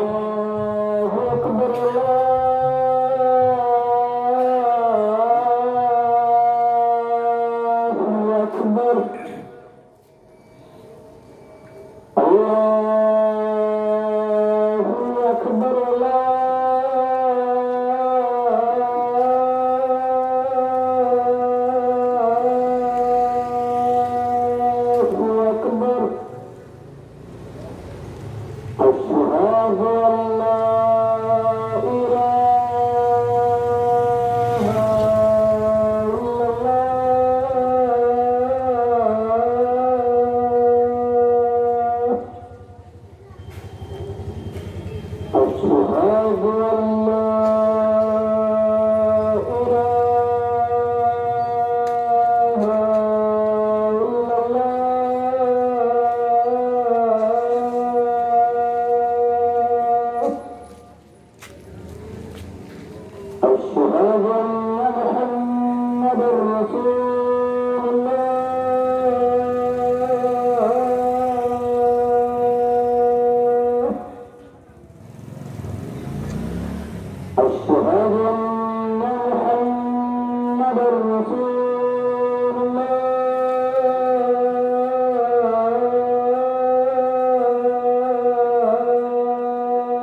ഹമാസ് പറഞ്ഞുകൊണ്ടിരിക്കുന്നത് നാട്ടിൽ നിന്ന് മറ്റു മതക്കാരെല്ലാവരും ഒഴിഞ്ഞു പോകണമെന്നല്ല. അങ്ങനെ വിചാരിക്കുന്ന പല ആളുകളുണ്ട്. അതുകൊണ്ടാണ് ഫലസ്തീനിലെ പോരാട്ടം തിരക്കുകളില്ല. പക്ഷെ ഹമാസ് പറയുന്നത് എന്ന് പറഞ്ഞുകൊണ്ട് ആളുകൾ ശങ്കിച്ചു നിൽക്കുന്നത്. ഹമാസ് എന്താണ് പറയുന്നത്? ഹമാസ് പറയുന്നത് ആ ഇസ്രായേൽ രാഷ്ട്രം എന്ന കള്ളരാഷ്ട്രം സ്ഥാപിക്കപ്പെടുന്ന, അത് പ്രഖ്യാപിക്കപ്പെടുന്ന അന്ന് അവിടെ ഉണ്ടായിരുന്ന ജൂതർ, അവിടെ ഉണ്ടായിരുന്ന ക്രിസ്ത്യാനികൾ, അവിടെ ഉണ്ടായിരുന്ന മുസ്ലിങ്ങൾ, അവരുടേതൊക്കെയാണ് ഫലസ്തീൻ. ഫലസ്തീൻ എന്ന് പറയുന്നത് ഫലസ്തീനികളുടേതാണ്. അതല്ലാത്ത ആളുകൾ അവിടെ വിട്ടു പോകണമെന്നതാണ്. അതോടെ ന്യായമായ ഒരു ആവശ്യമാണ്. ഞാൻ പറഞ്ഞു വന്നത്, ആ മാർഗത്തിലുള്ള പോരാട്ടം യഥാർത്ഥത്തിൽ ഈ സത്യസാക്ഷി നിർവഹണത്തിന്റെ ഭാഗമാകുന്നത് അതുകൊണ്ടാണ്. നമ്മളെ സംബന്ധിച്ചിടത്തോളം നമ്മൾ നമ്മുടെ ബാധ്യതകൾ നിർവഹിക്കാൻ വേണ്ടി നമ്മൾ പുറത്ത് ഇറങ്ങണം, നമ്മൾ രംഗത്തിറങ്ങണം എന്നാണ് നമുക്ക് പറയാനുള്ളത്. ഈ മാർഗത്തിൽ ഈ ആദർശത്തെ സ്വീകരിച്ച് മുന്നോട്ട് പോകുമ്പോൾ അള്ളാഹുവിന്റെ ദീനിനെ ഇഖാമത്ത് ചെയ്യുക, അതിനെ നിലനിർത്തുക, അതിനെ സ്ഥാപിച്ചെടുക്കുക. ജനങ്ങളുടെ മുമ്പാകെ തെറ്റിദ്ധരിപ്പിക്കപ്പെട്ട ഇസ്ലാമോഫോബിയയുടെ വക്താക്കൾ തെറ്റിദ്ധരിപ്പിച്ചിട്ടുള്ള ഇസ്ലാമിന്റെ യഥാർത്ഥത്തിലുള്ള മുഖമുണ്ടല്ലോ, അതിനെ മറ്റുള്ള ആളുകളുടെ മുമ്പാകെ ഏറ്റവും നല്ല രീതിയിൽ പ്രദർശിപ്പിക്കുക. നമ്മൾ ഐക്യത്തോടുകൂടി നിലകൊള്ളുക. അഭിപ്രായ വ്യത്യാസങ്ങളെ നമുക്ക് വിട്ടുവീഴ്ചയോടുകൂടി നേരിടാൻ കഴിഞ്ഞിട്ടില്ല എങ്കിൽ നമ്മൾ വീണ്ടും വീണ്ടും ഉമ്മത്ത് പിളർന്ന് മുന്നോട്ട് പോവുക എന്നത് മാത്രമാണ് സംഭവിക്കുക. കേരളത്തിൽ ഇപ്പോൾ പല മതസംഘടനകളിലും അത്തരത്തിലുള്ള വളരെ നിർഭാഗ്യകരമായിട്ടുള്ള ചില നീക്കങ്ങൾ നടന്നുകൊണ്ടിരിക്കുകയാണ്. നമ്മൾ പ്രാർത്ഥിക്കണം. ഈ ഉമ്മത്തിന് ഇനിയും പിളരാൻ സാധ്യമല്ല. പ്രത്യേകിച്ച് ഈ സന്ദർഭത്തിൽ തീരെ പറ്റില്ല, ഒരു കാലത്തും പറ്റൂല, ഈ കാലത്ത് പ്രത്യേകിച്ച് പറ്റൂല. എന്ന് പറഞ്ഞാൽ ഒന്നിച്ചു നിൽക്കണം, വിട്ടുവീഴ്ച ചെയ്യണം. അഭിപ്രായ ത്യാഗം എന്ന് പറയുന്നത് ലോകത്തെ ഏറ്റവും വലിയ ത്യാഗമാണ്. അത് അനുഷ്ഠിക്കാൻ അണികൾക്ക് പരിശീലനം കിട്ടണം. യഥാർത്ഥത്തിൽ അത് പണ്ഡിത സംഘടനകളൊക്കെ ചെയ്യേണ്ട കാര്യമാണ്. ഇല്ലെങ്കിൽ എന്ത് സംഭവിക്കുമെന്ന് ചോദിച്ചാൽ ഓരോരുത്തരും അവരവരുടെ അഭിപ്രായങ്ങളിൽ തന്നെ നിൽക്കുകയും പിന്നീട് ചിഹ്നമായി പോവുകയും ചെയ്യുന്നൊരു സാഹചര്യം ഉണ്ടാകും. അതില്ലാതിരിക്കാൻ വേണ്ടി നമ്മൾ പ്രാർത്ഥിക്കണം. നമുക്ക് എല്ലാ വീക്ഷണ വ്യത്യാസങ്ങളും നിലനിൽക്കെ തന്നെ ഐക്യപ്പെടാൻ യോജിക്കാനും കഴിയണം. കേരളത്തിലെ ആ തരത്തിലുള്ള സംഘടന നേതാക്കന്മാർക്കും അതുപോലെ തന്നെ അതിനൊക്കെ നയിച്ചുകൊണ്ടിരിക്കുന്ന ആളുകൾക്കും വിട്ടുവീഴ്ചയും അതുപോലെ തന്നെ ഈ പരസ്പര സഹിഷ്ണുതയൊക്കെ ഉണ്ടാവാൻ വേണ്ടിയിട്ട് നമ്മളെല്ലാവരും ദുആ ചെയ്യുക. ജമാഅത്തെ ഇസ്ലാമി ഹിന്ദിന്റെ ആദർശത്തെ സംബന്ധിച്ചാണ് ഞാൻ നിങ്ങളുമായി പങ്കുവച്ചത്. ഇത് നമ്മുടെ എല്ലാവരുടെയും ആദർശമാണ്. ഇസ്ലാം അംഗീകരിക്കുന്നതെല്ലാം ജമാഅത്തെ ഇസ്ലാമി ഹിന്ദ് അംഗീകരിക്കുകയും അത് തള്ളിക്കളയുന്നത് മാത്രം തള്ളിക്കളയുകയും ചെയ്യുകയാണ്. ഒരു മതസംഘടന എന്നുള്ള നിലയിൽ ഇസ്ലാമിനെ വളരെ ചെറിയ ഒരു ഭാഗത്ത് മാത്രം സ്വീകരിക്കുന്നതിന് പകരം ഇസ്ലാമിനെ ജീവിതത്തിന്റെ മുഴുവൻ മേഖലകളിലും ആദർശമായി സ്വീകരിച്ച് അള്ളാഹുവിന്റെ ദീനിനെ ഇഖാമത്ത് ചെയ്യാൻ, അതിനെ നിലനിർത്താൻ, അതിനെ സ്ഥാപിക്കാൻ, അങ്ങനെ ഈ ലോകത്തും പരലോകത്തും ഭൂമിയിലുള്ള കാര്യം അള്ളാഹു പറയുകയാണ്. പരലോകത്ത് സ്വർഗവും നേടിയെടുക്കാൻ നമുക്ക് സാധിക്കണം. അതിന് സാധിക്കുമാറാകട്ടെ. അതിന് ഈ പ്രസ്ഥാനത്തെക്കുറിച്ച് പഠിക്കാനും ഇതിലേക്ക് കടന്നു വരാനും ഇതിന്റെ ഭാഗമായി മാറാനും ഈ ശബ്ദം കേൾക്കുന്ന എല്ലാവരെയും ഒരിക്കൽ കൂടി വളരെ ഹൃദയം തുറന്ന് ക്ഷണിക്കുക മാത്രമാണ് ചെയ്യുന്നത്. പ്രസ്ഥാനം ചെയ്തുകൊണ്ടിരിക്കുന്ന ജമാഅത്തെ ഇസ്ലാമി ചെയ്തുകൊണ്ടിരിക്കുന്ന അതിൻ്റെ വ്യത്യസ്ത പ്രവർത്തനങ്ങൾ, അതിൻ്റെ വൈവിധ്യമാർന്ന അതിൻ്റെ ഇടപെടലുകളെ കുറിച്ചൊക്കെ ഇൻഷാ അല്ലാഹ് PH മുഹമ്മദ് സാഹിബോട് സംസാരിക്കുമെന്ന് ഞാൻ പ്രതീക്ഷിക്കുകയാണ്. അല്ലാഹു സുബ്ഹാനഹു വ തആല നമ്മെ അനുഗ്രഹിക്കുമാറാകട്ടെ. വആഖിറു ദഅവാനാ അൽഹംദുലില്ലാഹി റബ്ബിൽ ആലമീൻ. അസ്സലാമു അലൈക്കും വറഹ്മത്തുള്ളാഹി വബറകാതുഹു. അസ്സലാമു അലൈക്കും വറഹ്മത്തുള്ളാഹി വബറകാതുഹു. അസ്സലാമു അലൈക്കും വറഹ്മത്തുള്ളാഹി വബറകാതുഹു. അസ്സലാമു അലൈക്കും വറഹ്മത്തുള്ളാഹി വബറകാതുഹു. آمين.